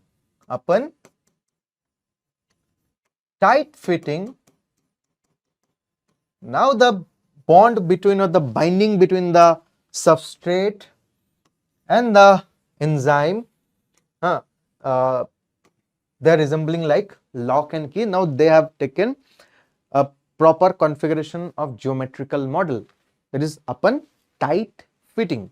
So that is the basic difference between the lock and key hypothesis and induced fit model. So lock and key hypothesis is a rigid thing, but induced fit model, it said that though the active site is not having a geometrical resemblance with the binding site of the substrate, but upon the tight fitting, upon the enzyme substrate complex formation, the active site will modify, or the binding will induce the modification of the geometrical shape change of the active site. Okay. The third, what will happen? Now the active site breaks the chemical bonds of the substrate and gradually the substrate will get converted into product, and enzyme and product complex formation is seen.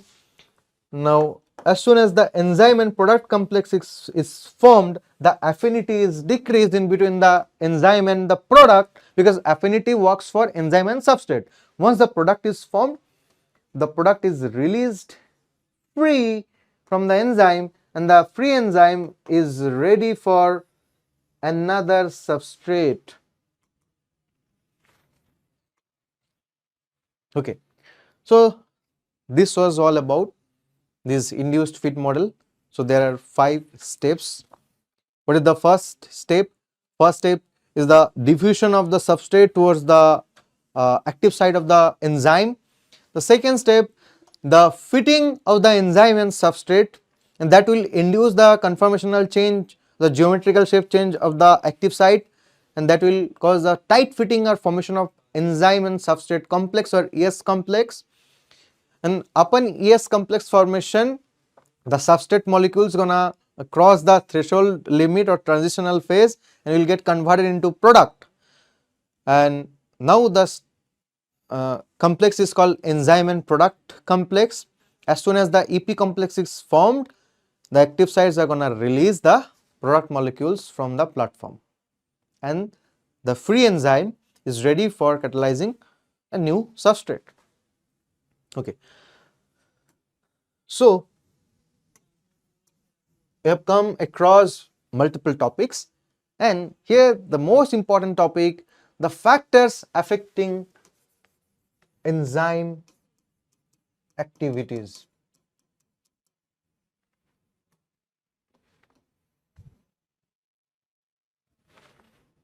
So primarily we have to talk about 3 factors, but one more factors will be discussed. Okay. So change in condition can alter tertiary structure. Change in temperature, change in pH can alter the tertiary structure of proteins. So that's the reason enzyme function, we know that enzyme function is a narrow range of temperature and pH. At the optimum temperature and optimum pH, enzyme will exhibit highest activity. Already we have discussed all these things in previous slides. The point of the reaction progress where we can observe the highest velocity of substrate to product formation, the highest rate of substrate to product formation, that is called as the optimum range or optimum value of temperature or pH for that particular enzyme. Okay, it is very essential to remember this, that the activity declines below or above the optimum value. Already we have discussed by given the example of temperature, how activity is gonna decline below the optimum value and above the optimum value. Now, the graph which is prepared for the or different kinds of activities are recorded for enzyme for different temperature level and different pH level, and the result is here. So we have taken an enzyme called pepsin, which is present inside our stomach as inactivated pepsinogen. Upon secretion of HCl, this pepsinogen will get activated into the protein digesting enzyme pepsin, and the optimum level is mentioned here. The pH for this particular enzyme is 2, and temperature, optimum temperature for this particular enzyme is our normal body temperature, that is 37 degrees Celsius. So that is the optimum range of pH and temperature for this pepsin. That means it can catalyze, it can break protein into peptide or peptone molecules. The highest capacity at pH 2, when the pH is 2 inside our stomach and when the temperature is 37 degrees Celsius. Below that pH or above that pH, below this temperature or above this temperature, the activity will be deteriorated. Okay. So in both the case, the graph is like this. The x-axis denotes the temperature and the y-axis denotes the velocity of the reaction. For both the case, for pH, the x-axis denotes the pH, the y-axis denotes the velocity of chemical reaction. Okay. Now for temperature, for low temperature, the velocity will be less. If you increase the temperature, the velocity will increase, and the optimum value, the velocity will be highest. And if you further if you surplus the optimum temperature, if you surplus the temperature of 37 degrees Celsius, if you are going towards the 40 degrees Celsius, again the reaction speed, reaction velocity or the rate will deteriorate towards the high temperature, and ultimately it will denature. Okay. Similarly with pH as well. For low pH, the velocity is low. If you increase the pH towards the value 2, that is the optimum level, the velocity is gonna increase, because this is pH 1, this is pH 2, this is pH 3, this is pH 4, this is pH 5. So when pH is 1 or low, reaction velocity is very low. When you are approaching from towards the 2, the velocity is going to increase or rise. At 2, that is the optimum level, the velocity of reaction is highest. The highest amount of protein molecules gonna converted into peptone, smaller parts of protein. And when you are crossing the pH 2 and going towards 3, again the reaction velocity is gonna be decreased. So for both the case, it will form a inverted bell-shaped curve when you are exemplifying or justifying the effect of temperature on enzyme action or the effect of pH on the enzyme activity. Okay. Now the third factor that can affect enzymes activity, that is concentration of substrate. The third factor that can affect the enzyme's activity, that is concentration of substrate. First two factors are here. First factor is temperature, second factor is pH. Okay. Now obviously the optimum value and optimum temperature and pH will be different for different enzymes. Okay. Now concentration of substrate, how it gonna affect the enzymatic activity? So it's clearly written here, with the increase of concentration, CONC means concentration of substrate. If you are increasing the concentration of substrate inside the medium where enzyme gonna catalyze the reaction, the velocity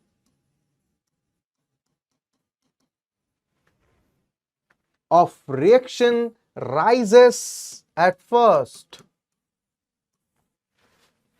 and at a time it will attain the V max, the highest velocity or the maximum velocity an enzyme can convert a substrate to product, which is, now here you got to change, which is not exceeded by any further rise in substrate concentration. That Vmax is called the level of saturation, and upon attaining the Vmax, basically no active sites are left. So let me clarify it with a very easy example, then we will go to molecular level with enzyme. So it's like that, substrate concentration, you want to eat something, you are feeling hungry, right? Now suppose your favorite dish is biryani. Now while you are feeling hungry, I have given you one plate of biryani, small plate of biryani is that. Gregariously you will be eating the biryani and you will finish. I will give you one more plate of biryani, you will eat it in more speed. I will give you the third plate of biryani. Suppose to complete first plate of biryani you took 5 minutes. To complete the second plate of biryani you took 3 minutes. But when I have given you the third plate, within 1 minute you can eat the whole plate, the whole third plate of biryani. That is the maximum speed of biryani eating. But once you have eaten the third plate of biryani, your stomach is full. Now you said, okay, it's enough for me, I am satisfied. Okay, so that was the Vmax. Upon reaching the Vmax, if I give you fourth plate of biryani, then what will happen? You said, my stomach is full, I cannot eat more. So unintentionally, if you still try to eat it, you will be eating it very slow speed, and after some time you will say it's enough, I cannot eat more, because you have reached to the saturation, right? So the same thing for enzyme will also work. Suppose there is a system, here you got one enzyme, another enzyme,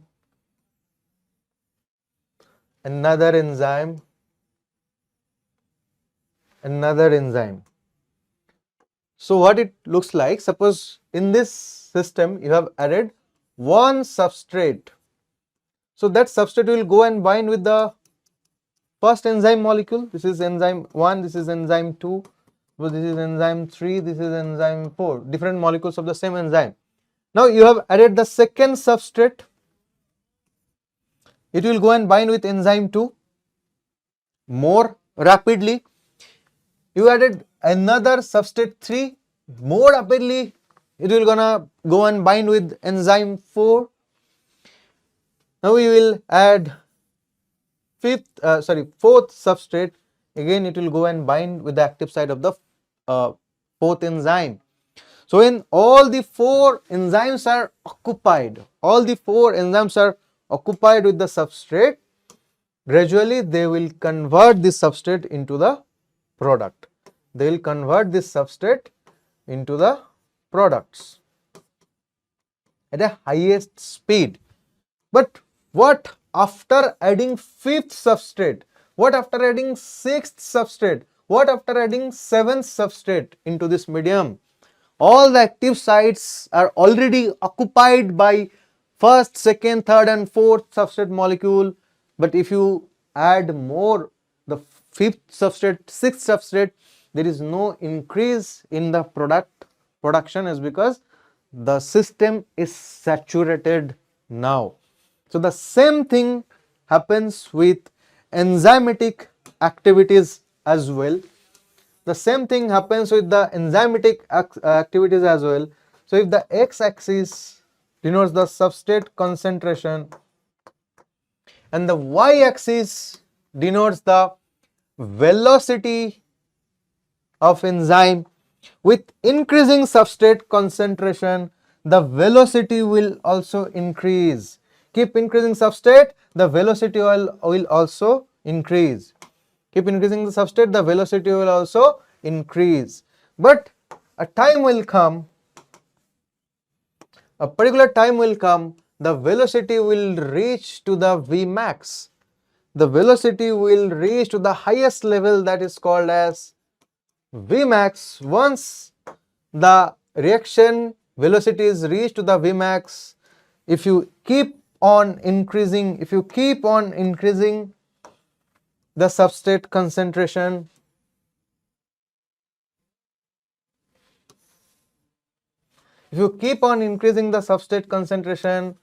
you will find no further improvement. The curve will become a linear one. That means in this point the system was saturated. There is no further increase in Vmax. Okay, so let's understand the same thing is said here.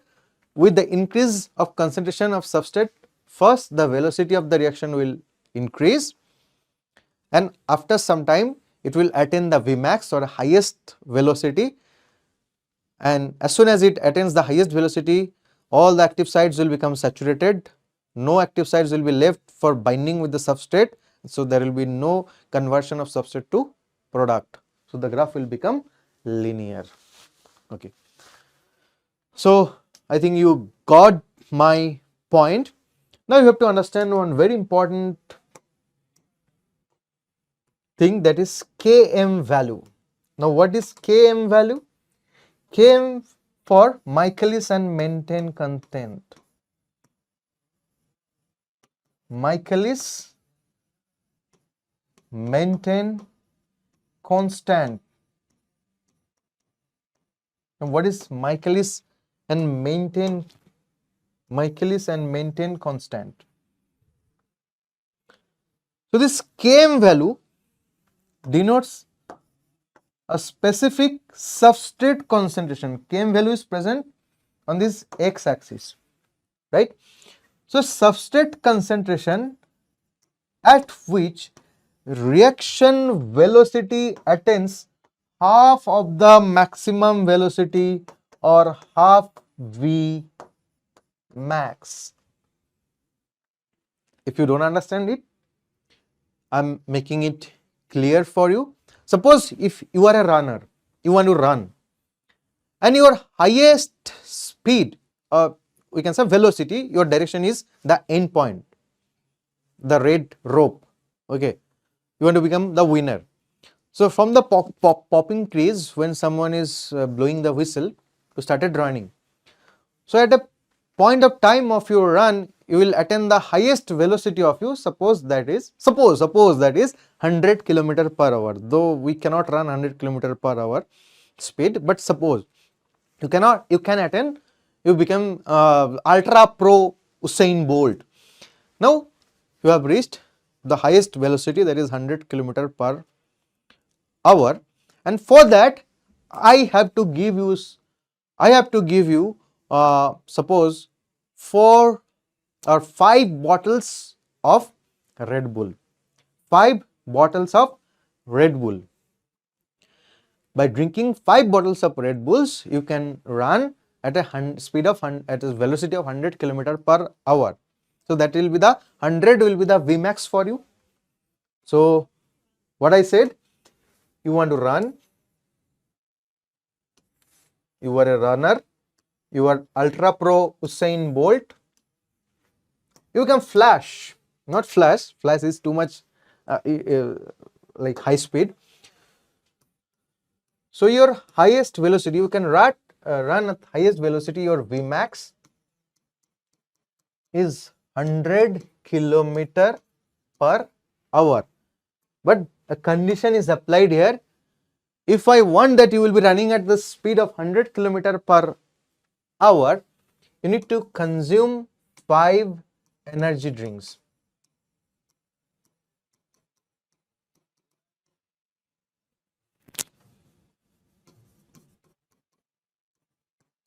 You need to consume 5 energy drink bottle. Got it? Okay. Now, if someone asks you, find out the km value for this ultra pro Usain Bolt, then how you are gonna calculate that? So km value is the substrate concentration. For enzyme, km value is the substrate concentration at which the reaction velocity attains the half of the maximum. So half Vmax is 50 km per hour. Now I have observed that when you drink 3 bottles of energy drink, you can attain the speed of 50 km hour. So this will be your km value as a runner. So same thing goes for an enzyme. So if the Vmax for an enzyme, that is the particular enzyme, it can convert 1000 product into 1 second, convert substrate into 1000 product into 1 second. So that will be the Vmax for that enzyme, maximum. Now, what will be the half Vmax for that enzyme? When the enzyme is converting 500 substrate into 500 product, so that will be the half Vmax for that enzyme. Now we have to calculate at which substrate concentration that particular enzyme can convert 500 product, right? Okay. So with this graph, we are going to delify in detail. We'll learn the relationship between the km value and the Vmax, the velocity or the affinity of an enzyme. And one thing is written here, allosteric enzyme do not show any specific km value. Why? We will understand. Okay.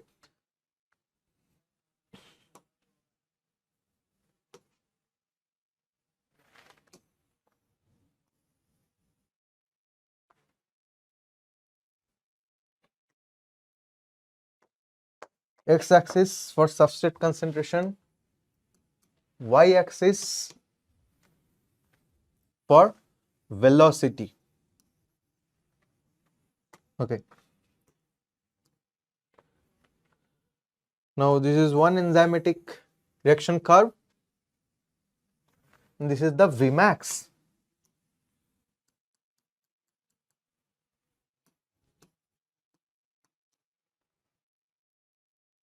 So the Vmax is attained in this particular substrate concentration. Now we have to calculate half Vmax. Suppose this is the half Vmax, or Vmax by 2. So by graphical calculation, you can easily calculate. This is the point of substrate concentration that can be called as the Michaelis-Menten constant for this particular enzyme. At this point, the enzymatic reaction will reach towards the half V max. So this point of substrate concentration can be called as the Km value. Okay. Now let's talk about another enzyme.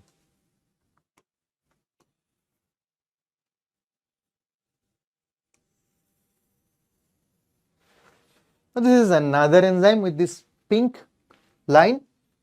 Let's calculate the Km value for this enzyme. Again, this is the Vmax, Bmax will be the same for both the enzyme. But for this enzyme, the Km value, the half Vmax, is reached at this point of substrate concentration. So this is my right hand side, this is my left hand side. So the Km value which is present towards the RHS is a higher Km value, the Km value which is present towards the LHS, the lower Km value. So which of the enzyme, this is E1 and this is E2, which is more efficient in nature of action? By calculating their Km value, you can calculate their efficiency. Now, if you say what is the relationship between Km value and the affinity, that will be like this: Km equals to 1 by affinity. That means if you increase the Km value, affinity will be decreased. Affinity between enzyme and substrate will decrease. And if you decrease the Km value, affinity will increase in between enzyme and substrate. So that means lower the Km value is the efficient enzyme, higher the Km value, the less efficient enzyme. So I think now you can easily calculate between the different types of enzyme, the more efficient enzyme and the less efficiency of enzyme, by just checking the Km value. Less Km value, more efficient enzyme. At lower substrate concentration, it's attaining the half Vmax, but comparatively at higher substrate concentration,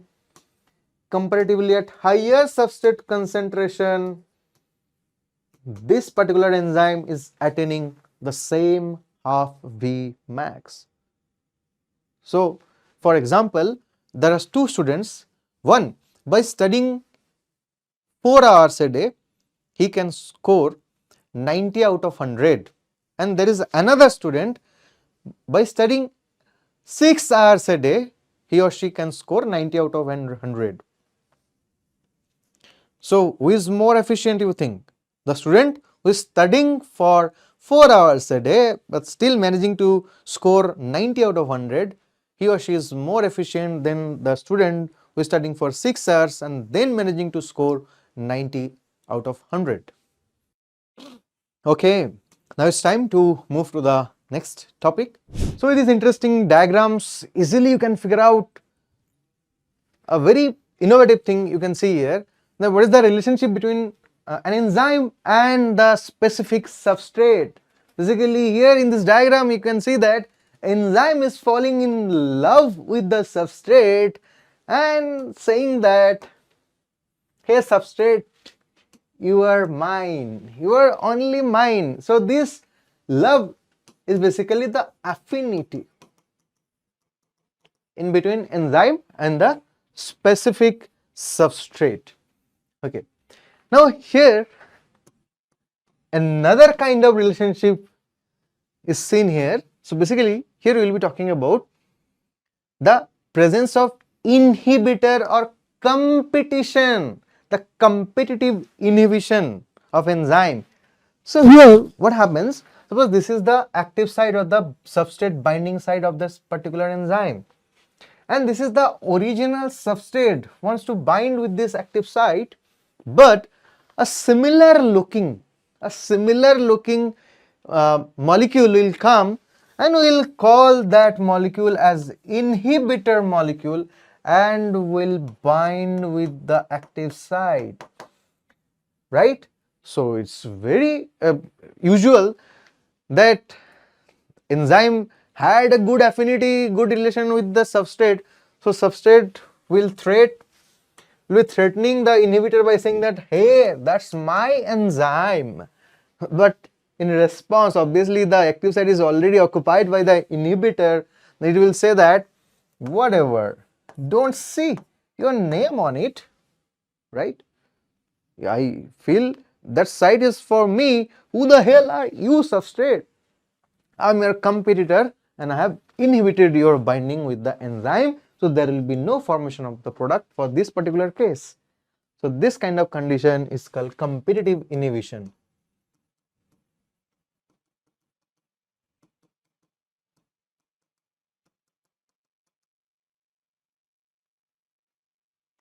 Okay.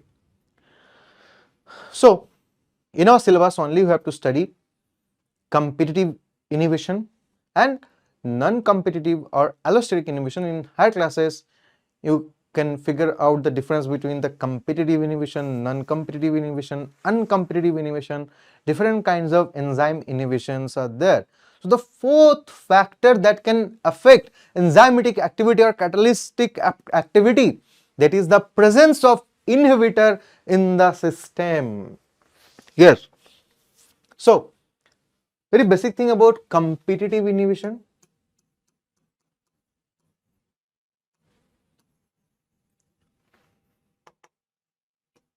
How we can identify the reaction is competitive inhibition or non-competitive inhibition. We have to check the Vmax and the Km in compared to the standardized that progress of a chemical reaction with substrate concentration, right? So for competitive inhibition, Vmax remains same but Km increases. For competitive inhibition, Vmax remains same but Km increases. For non-competitive inhibition or allosteric inhibition or feedback inhibition, Vmax will decrease but Km value remains same. So basically how you can differentiate in the with the example or a very layman example. Okay, I'm giving you one example. Suppose there are two race tracks out there.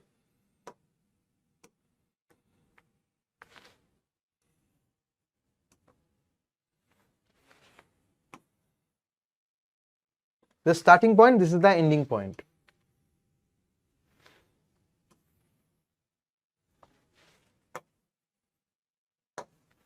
The race track, two race tracks are there.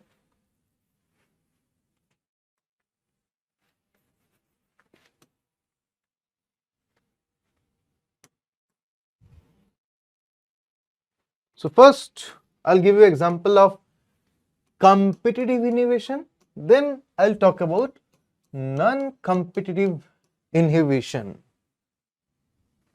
I'm guaranteeing you this kind of explanation you will not be finding in at least in YouTube, right? Okay, so competitive inhibition, suppose there are you want to run, this is you waiting for the whistle and you will start running, and for that you need to consume what? Energy drinks. Now what is the Vmax for you? You can run at a speed of 100 kilometer per hour. That is the Vmax for you. But in normal case, for normal case, if you want to attain 100 kilometer per hour, how many energy drink do you need?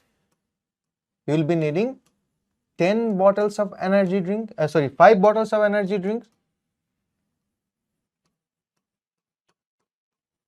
Suppose it's Sting or Red Bull or anything, a Monster. First you will drink 5 bottles of energy drink, then gradually start running and you will attain the speed of 100 km per hour. This is in normal day. But today you got one competitor with you. This is the competitor. He will also run with you. Now the supply is coming from outside for these energy drink bottles. Now when these energy drink bottles will be thrown into the ground, few energy drink bottle will be caught by your competitor.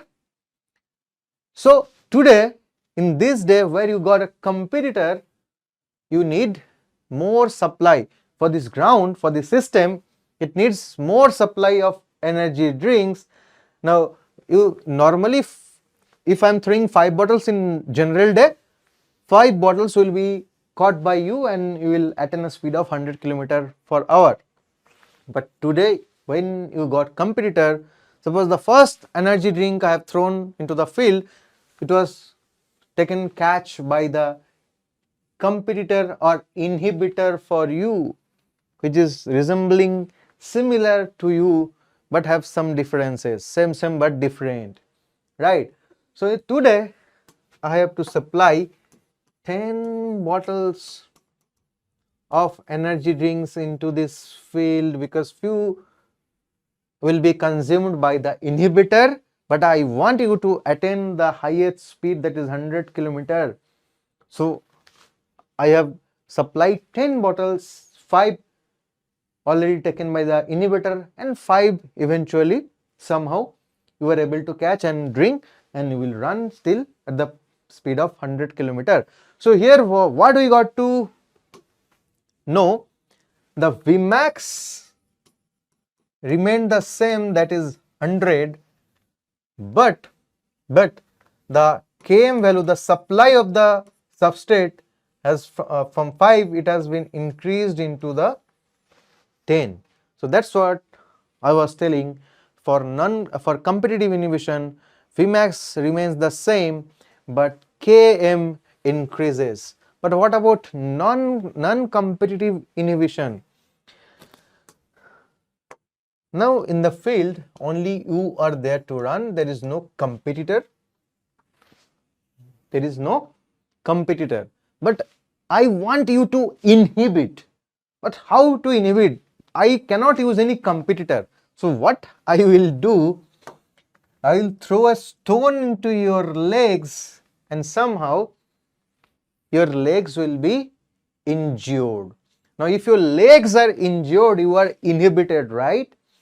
But still in this case you can drink 5 bottles of energy drinks, but you cannot run at a speed of 100 km/h. So today very slowly we are running, maximum you can attain the speed of 28 km/h,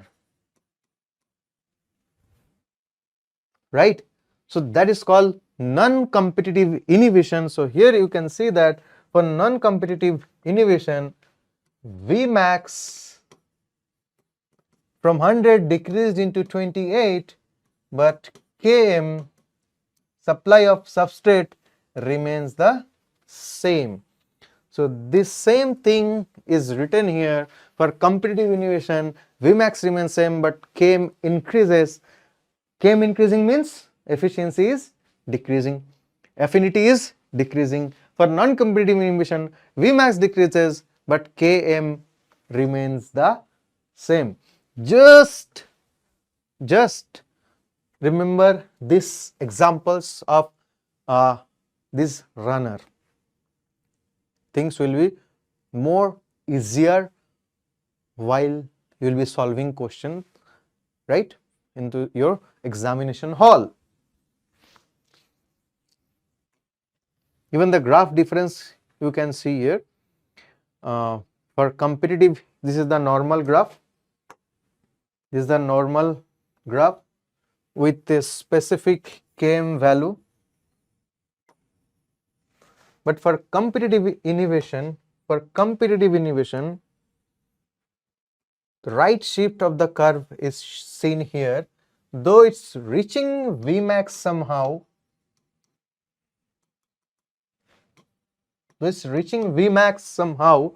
but it's clearly visible that Km shifted towards the right hand side. So if Km is shifting towards the right hand side, in case of competitive inhibitor, that is called KMIC, that means the Km is increased though the Vmax is decreased. Again, the graph of non-competitive non-competitive inhibition.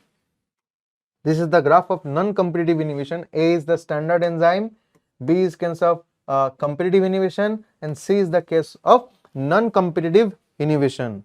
So the curve cannot reach the original Vmax, so quite a lower Vmax can be observed in case of non-competitive inhibition, but though it's not managing to reach the Vmax as compared to the original enzyme, but it's managing to match the Km value with the original enzyme. The affinity remains same for non-competitive inhibition, right? Enzyme wants to bind with the substrate, but somehow the binding is affected by allosteric inhibitor. So now in detail, competitive and non-competitive inhibition is explained here. So the taglines we need to understand. So there is structural similarity.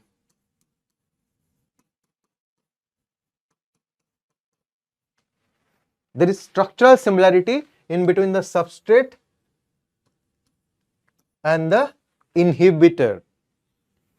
The inhibitor binds with active site. So where in case of competitive inhibition, the inhibitor will be binding at the active site and the substrate will remain unused. Now, if you want that substrate to be used, you need to increase the supply of substrate. Then the increased supply of substrate will be competing with the inhibitor somehow. So in this case, the enzyme activity declines or shuts off in worst cases. Okay. Example, this kind of competitive inhibitors are used to inhibit the growth of bacterial pathogen by giving, here the inhibitor will be sulfa drugs as antibiotic. Here the classic example of competitive inhibition is given here in NCERT, and the example says that suppose this is the enzyme.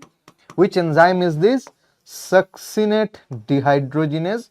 You can call it succinic dehydrogenase as well, and the natural this is the active site of this succinic dehydrogenase or succinate dehydrogenase enzyme, and this is the succinate binding site. Succinate is the original substrate for this enzyme, but here we got another inhibitor, malonate. Here malonate is the inhibitor. You can see though they are not structurally 100% same, but their binding site has quite similarity, a structural similarity. So that's why they can adjust in the same active site. But here we know that when there is competition between substrate and inhibitor, where there is competition between substrate and inhibitor, the inhibitor will win, right? So here you can see the inhibitor ultimately binding with the enzyme, forming an enzyme inhibitor complex. Okay.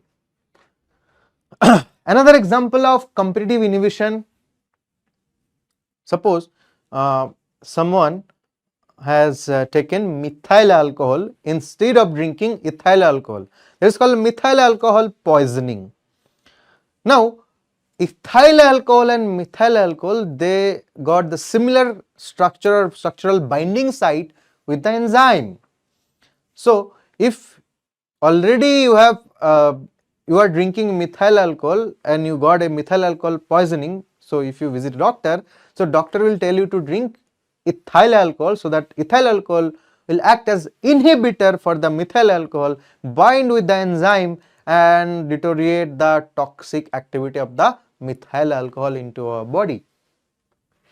Okay, similar example I was taking, I was telling the inhibiting the bacterial growth into our body. So what happens? This is the normal bacteria. You can see the bacteria is quite happy because it's gonna invade inside your body. It's a pathogen. It will utilize the substrate present inside your cells, and by utilizing substrate, it will survive, it will thrive inside your body, you will fall ill. But when you are visiting a doctor, doctor had given you a sulfur drug, basically bactericidal antibiotic,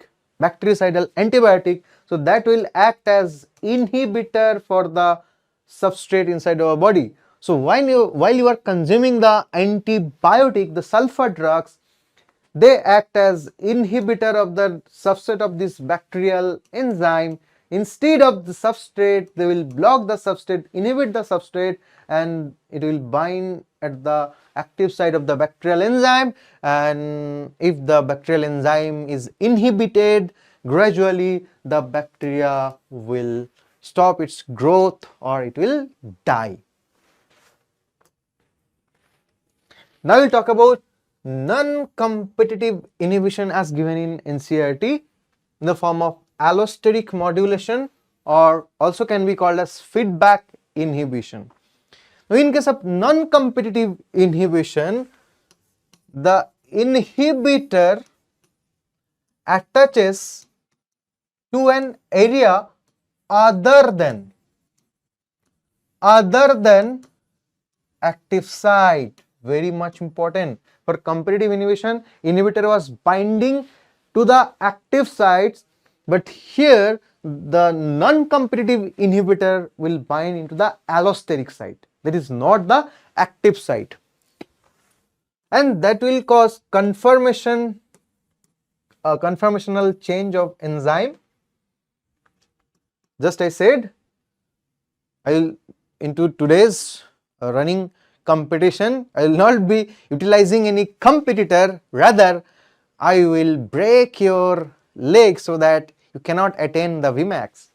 So the inhibitor is sometimes the inhibitor can be a product or intermediate, that is also called feedback mechanism. For example, we know during the time of glycolysis, glucose is converted into glucose 6-phosphate, and that is catalyzed by the enzyme hexokinase. Hexokinase, the enzyme which is responsible for conversion of glucose into glucose 6-phosphate. Now if there is more number of glucose 6-phosphate molecule, what it will do? It will give a negative feedback.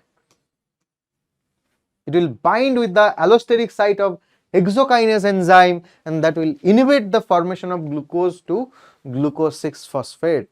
And this kind of enzymes are called allosteric enzyme, and the important thing is that allosteric enzyme has minimum one active site and one or more allosteric site. So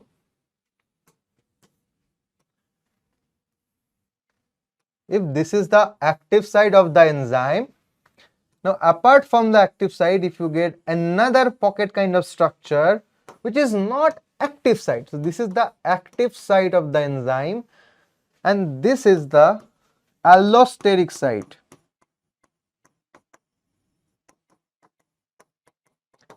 Now one enzyme can have one active site and one allosteric site. And another enzyme you got, it has more than one allosteric site. This is the active site and these two are the allosteric site. and the inhibitors, they're going to bind in this allosteric site. We can also call them allosteric modulation. Different molecules can act as the modulator or inhibitor, which can bind into this allosteric site, right? So here one example is given here. This is the enzyme, this is the active site, this V-shaped structure, and this site is for binding the allosteric inhibitor.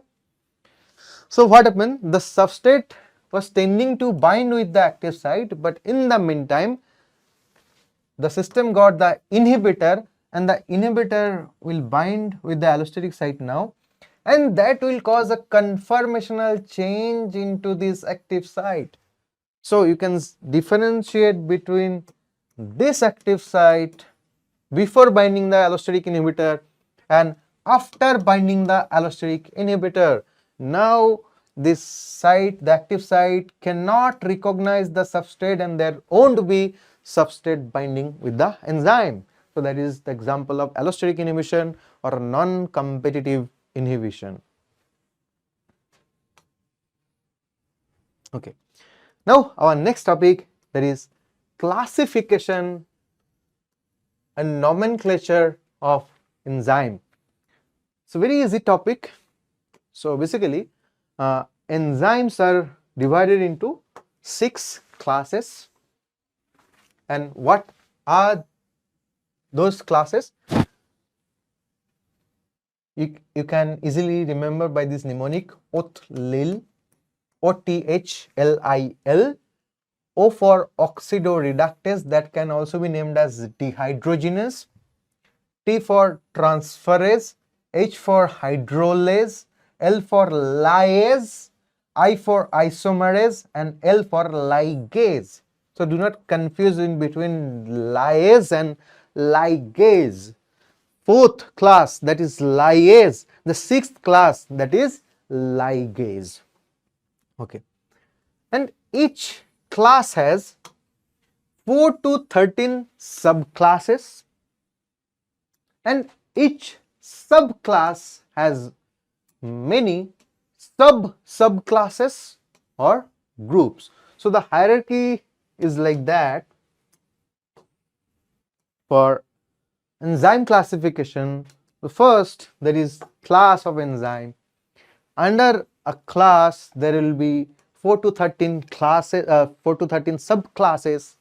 Under a subclass there will be multiple subclasses, or you can call the subclasses as groups. Okay, now let's talk about the nomenclature process of enzyme, how we name an enzyme. Okay, the nomenclature of enzyme is given by IUC, International Union for Biochemistry. Okay, and suppose you got name of an enzyme tagged like this, 2.7.1.2. Now in exam you will be given any random number and you will be asked, now tell me what is the class of this enzyme. It's very easy. You got 6 classes of enzyme. OTHLIL, OTHLIL. So first numerical is 2. So 2 in second number you got the transferase. So the class of this enzyme is transferase. This much can be asked in your exam. Nobody will ask you what is the subclass of enzyme. Just you will be asked the class of enzyme. If you got a number of enzyme, is written like this: 4, 6, 3, 2. Now it's very easy to determine the class of that enzyme. Number 4th, you got the lyase. So the class of enzyme will be lyase enzyme. Another example is given here: 6134, 6.1.3.4. So here 6, the very last class of enzyme, that is ligase. So 6 for ligase, that is the class of enzyme. 6.1 This is the first subclass under the ligase. 6.1.3, the third, that is the subclass under the particular subclass, and the fourth numerical, the 4 here 2, that denotes the order of isolation of that enzyme. So it's like that. If you got an enzyme like this, 1, 8, 5, 2. So the class of enzyme will be oxidoreductase.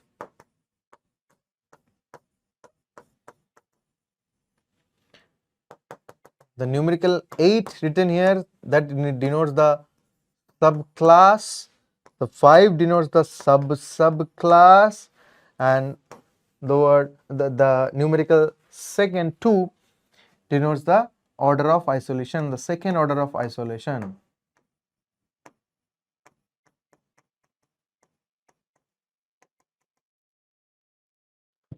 So this is very easy, the nomenclature process of enzyme. Now we have to study one by one that what are the relevancy and the difference between these 6 classes and how they perform the catalytic activities.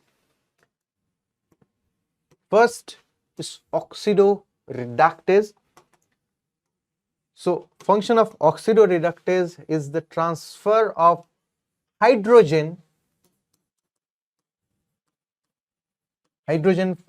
as a functional group and undergoes oxidation and reduction. It's very easy. Suppose there is a substrate, and with the substrate 1 you got hydrogen attached with this. So this is in reduced format. Now in the system you got another substrate, that is substrate 2, that is present in oxidized format. Now upon the enzyme will come into this system, the catalysis will be done, and what this enzyme will do, this enzyme will just take the hydrogen from, cleave the hydrogen from S1 and will add the hydrogen with S2. So here what is the function of this enzyme? The enzyme is removing hydrogen from S1, so it's becoming oxidized, and it's adding hydrogen to S2, so it's becoming reduced. So it's performing oxidation and reduction. So that's why you also call this enzyme as dehydrogenase. It's cutting, it's cleaving and attaching hydrogen from one substrate to another substrate. Okay. Next is transferase. So again the function is transferring groups, but it transfer groups other than hydrogen group. If an enzyme is transferring hydrogen, that is called oxidoreductase or dehydrogenase, and other than hydrogen if the groups are transferred. Similarly, one group was attached to the substrate S1, it is transferred to the S2. So that is the function of transferase. Okay. Third, hydrolase. We performing hydrolysis by adding water. It will perform hydrolysis. How it's performing hydrolysis? By adding H2O, breaks bond. Now what kind of bonds are broken by this hydrolysis? Ester bond, this is ester bond. Ether bond, this is ether bond. Peptide bond, glycosidic bond, carbon halide bond, carbon-carbon bond, phosphorus nitrogen bond, phosphate and amino group. Okay, so this kind of bonds are broken by hydrolase by performing hydrolysis. Few examples we will be studying. So this is a monoglyceride.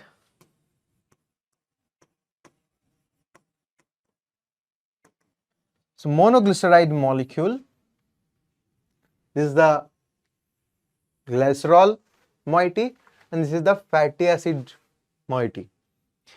Now one hydrolase will come, we'll punch water. Here we got one ester bond. So what are glycerides? Basically they are esterified fatty acid and glycerol. So here we got ester bond, ester linkage, and we know that hydrolysis can cleave this ester linkage by adding water into it. So clearly it will cleave the glycerol molecule and fatty acid molecule. Glycerol and fatty acids are separated by the process of hydrolysis. Another example, you know about peptide bond.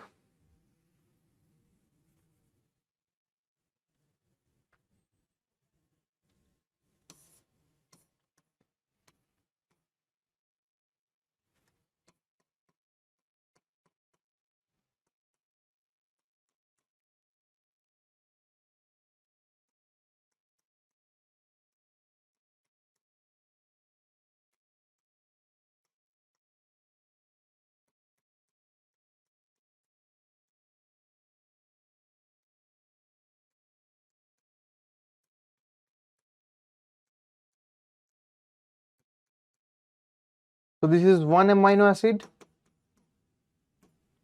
this is second amino acid, and the bond in between them, there is peptide bond. In between, the peptide bond always will be there in between the carboxylic group and the amino group.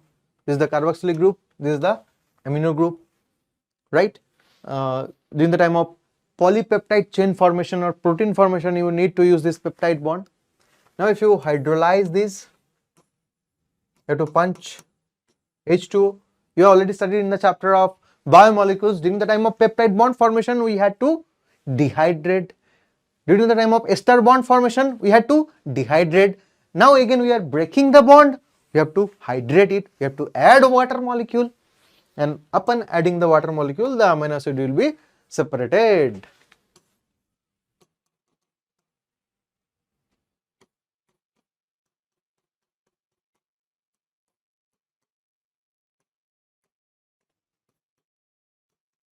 This is one amino acid and this is another amino acid.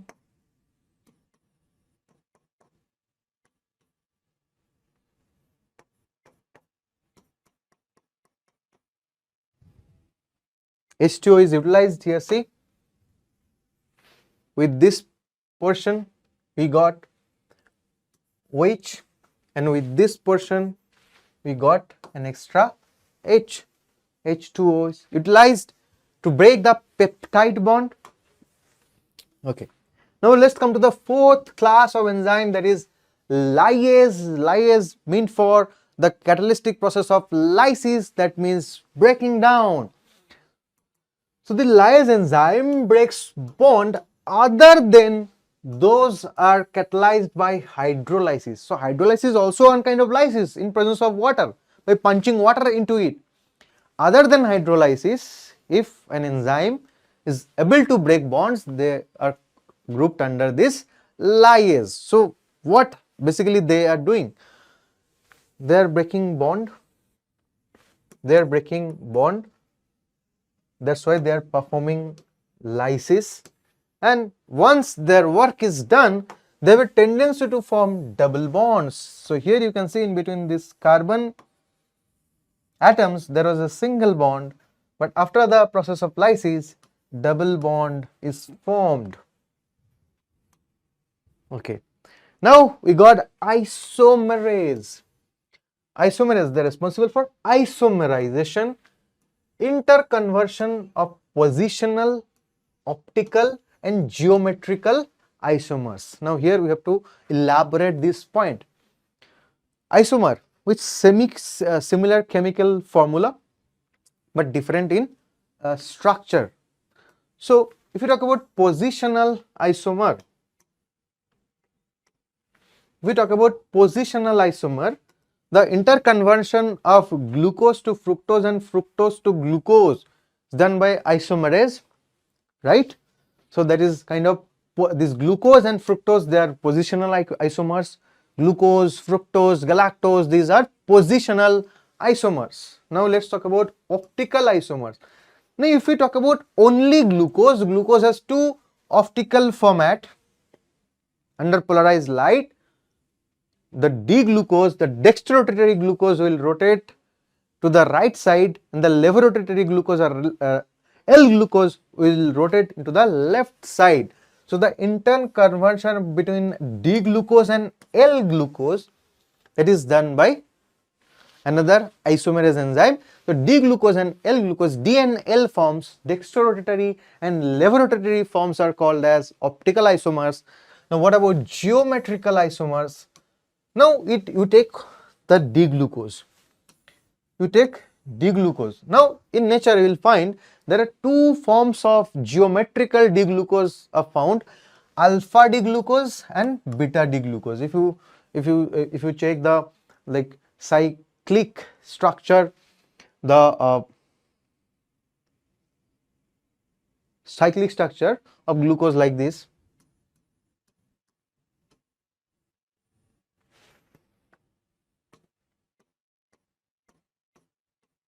Okay, so this is the first carbon position. So the presence of hydroxide group, if it is above the midline, then we will call this as alpha glucose. If this is below the midline, alpha glucose, OH downwards. If this OH is present into this position, then we will call it beta D glucose. So alpha D glucose and beta D glucose, again you have studied into biomolecules portion, right? They are geometrical isomers. Again, for their conversion we need isomerase enzyme. Now we got the last class of enzyme, that is ligase. Now they're opposite, they're doing opposite activity from those of lyase. Lyase responsible for breakdown, lysis. Ligase, they reconnects, they build bonds. Okay, responsible for linking components by making PO bonds. Easy to remember, POCO, PO, CO, CS, CN bonds. Okay, so we are done with enzymes classification. Now we'll talk about different types of enzyme and the cofactors. Okay, so when we are talking about enzyme, there are two kinds of enzymes are there. One is simple enzyme, and simple enzymes are 100% made by 100% protein, that is the tertiary structure, the tertiary polypeptide chain. So this particular enzyme is made of 100% protein, and the tertiary structure will be producing this catalytic site or the active site. So we call this enzyme as a simple enzyme. Now you got another form of enzyme, they are called as either holoenzyme or you can call them conjugated enzyme. So how these holoenzymes are different from this simple enzyme? These holoenzymes are conjugated enzymes. They have a protein part. This is the protein part written A, that is the apoenzyme part. Apoenzyme is the protein part of the holoenzyme, and it has a non-protein part, also named as means cofactor. They are the non-protein part of holoenzyme or conjugated enzyme. So when they are bound with special coordination bond, then only we can observe the catalytic active site formation into this enzyme, and successfully it can catalyze the substrates. So that is the difference between holoenzyme and simple enzyme. Now inside the holoenzyme we saw the non-protein part, that is cofactor. Now there are different types of cofactors are available. Now let's talk about the cofactors type. Cofactors can be organic, cofactors can be inorganic, and very easy to learn this. Organic cofactors are again subdivided into two parts. few cofactors will bound tightly with the apoenzyme and means the protein part, and few cofactors or organic cofactors will bound loosely with the apoenzyme or the protein part. Now if it's binding tightly, then we will be calling that organic cofactor as prosthetic group. If it's binding loosely, the organic cofactor is binding loosely with the apoenzyme, then we will call this coenzyme. So do not get confused between coenzyme and cofactor. So we can say that all coenzymes are cofactor, but all cofactors are not coenzymes. All coenzymes are cofactors,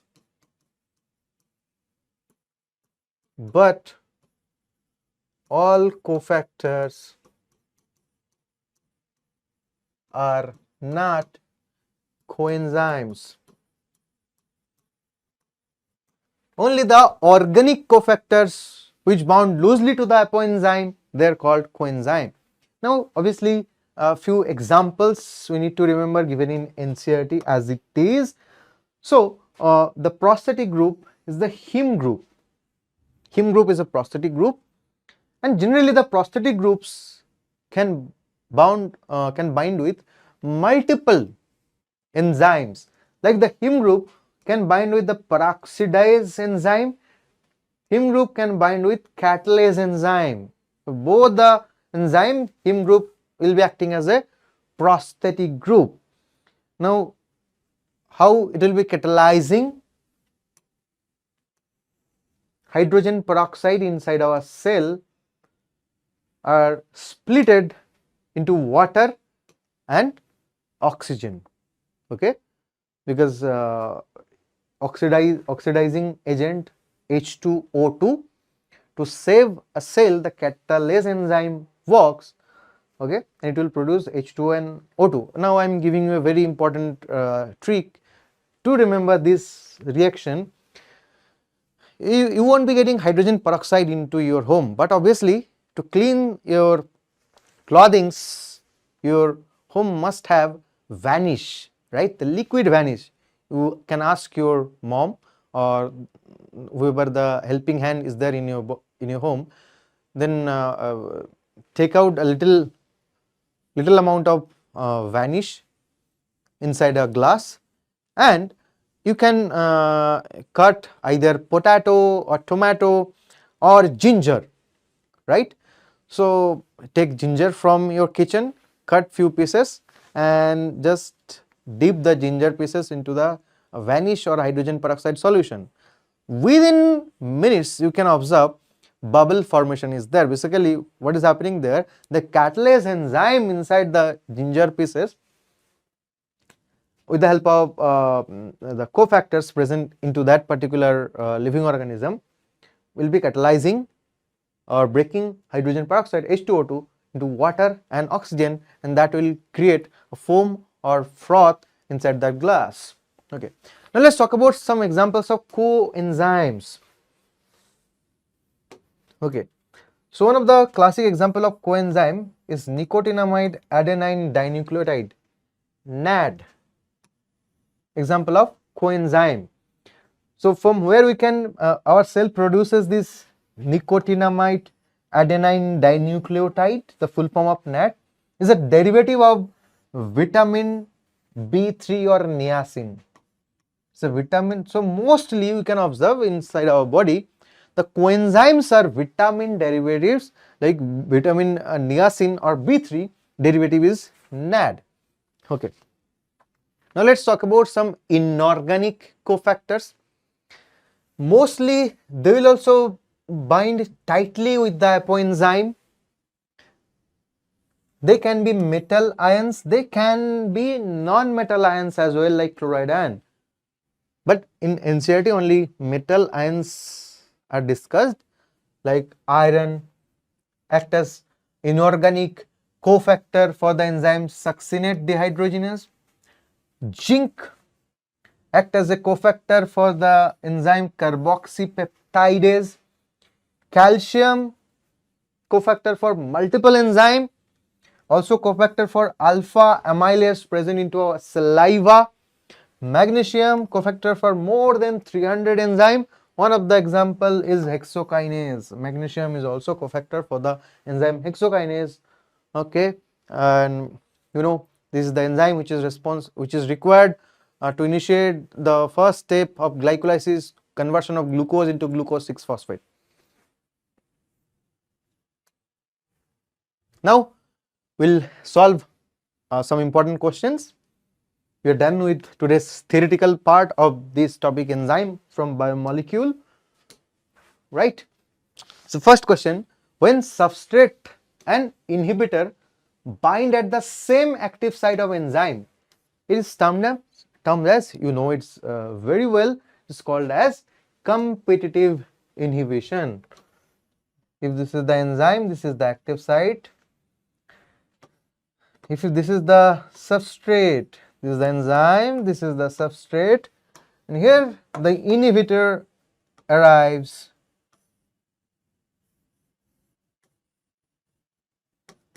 with the similar structure of the binding site to the active site. So it will inhibit the substrate binding. It's called competitive inhibition. Inhibitor basically is a competitor for the substrate. Next, rate of any chemical process is calculated as, yes, rate is calculated as delta P, product, how many products are produced, what unit time. So dP by dt, this is our answer. Now let's move forward to the next question. Another question with assertion and reason. The assertion said that cofactors play a crucial role in the catalytic activity of the enzyme. Absolutely true. Here the enzymes are called holoenzymes. Okay, the reason is said that because catalytic activity is lost when cofactor is removed. Obviously, for holoenzymes, if you remove the cofactor, there will be incomplete active site formation, and if the active site is not completed, substrate will not be binding with the enzyme. So absolutely perfect reason, true. Both the assertion and reason are true, and reason is the correct explanation of the assertion here. Now another question, allosteric enzymes have one active site, one allosteric site, can have one active site, multiple allosteric site. So the answer is one active site and many allosteric site. This will be the answer. Both the cases are possible. For allosteric enzyme, one active site with one allosteric site is also possible, but one active site and many allosteric site, that is also possible. So if someone is saying allosteric enzyme means only one active site and only one allosteric site, that's why this can't be considered as the right statement. Okay, another question, next question.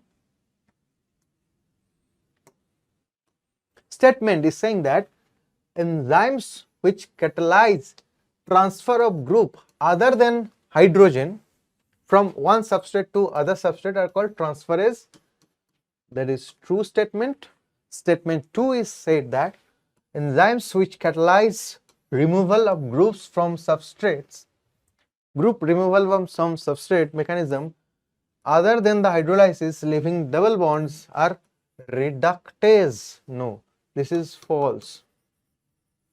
So statement 1 is correct and statement 2 is incorrect. This is our answer. Next question, another question, match the column, which is yes, we have to match the column and we have to find out the correct option with reference to competitive inhibition. For competitive inhibition, remember, competitive inhibition Vmax remains the same but supply of substrate increases, so Km will increase. So our answer will be Km increases, option 2, but Vmax remains same. Rate of physical and chemical process are influenced by temperatures. A general rule is that doubles by half for every 10 degrees Celsius change in either direction, decreases by half for every 10 degrees Celsius change in either direction, doubles or decreases by half in every 10 degrees Celsius change in either direction. So we got our answer. Now we are done with enzyme. Now little summary is here.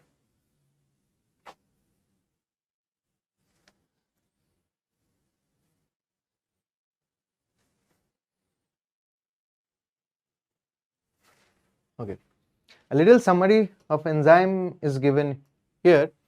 So enzymes, when you talk about enzymes, enzymes are protein except ribozymes. We know they are basically rRNA, catalytic RNA. Enzymes are called biocatalyst or organic catalyst.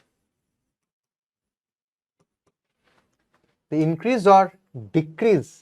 Either enzyme can increase the velocity or decrease the velocity of a chemical reaction and remain unchanged. It won't get destroyed and are reused. Enzymes are reused after performing the catalysis, and they do not start the reaction.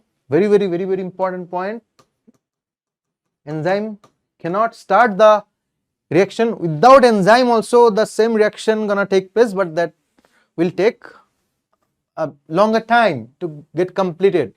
Okay, enzymes have a primary, secondary and tertiary structure. Exactly, primary, secondary and tertiary structure. Enzymes have one or more active sites, and that is also present in tertiary structure. Exactly, enzymes become inactivate at low temperature but get destroyed or damaged high temperature. That is, for most of the enzyme above 40 degrees C, the enzyme cannot maintain that tertiary structure of it, get denatured. But there are certain exceptions are there. Enzyme of thermophiles or thermophilic archibacteria. Examples are Tacpol, Ventpol. Tac polymerase and Vel polymerase, they are basically DNA polymerase enzyme present into the archibacteria or thermophilic bacteria, which you're gonna get at hot spring or hot vents or the sulfur springs of volcanic mountains, right? So with this I am concluding the topic of enzyme, and thank you for the core, and Jai Hind, bye bye. See you again to our next one shot video.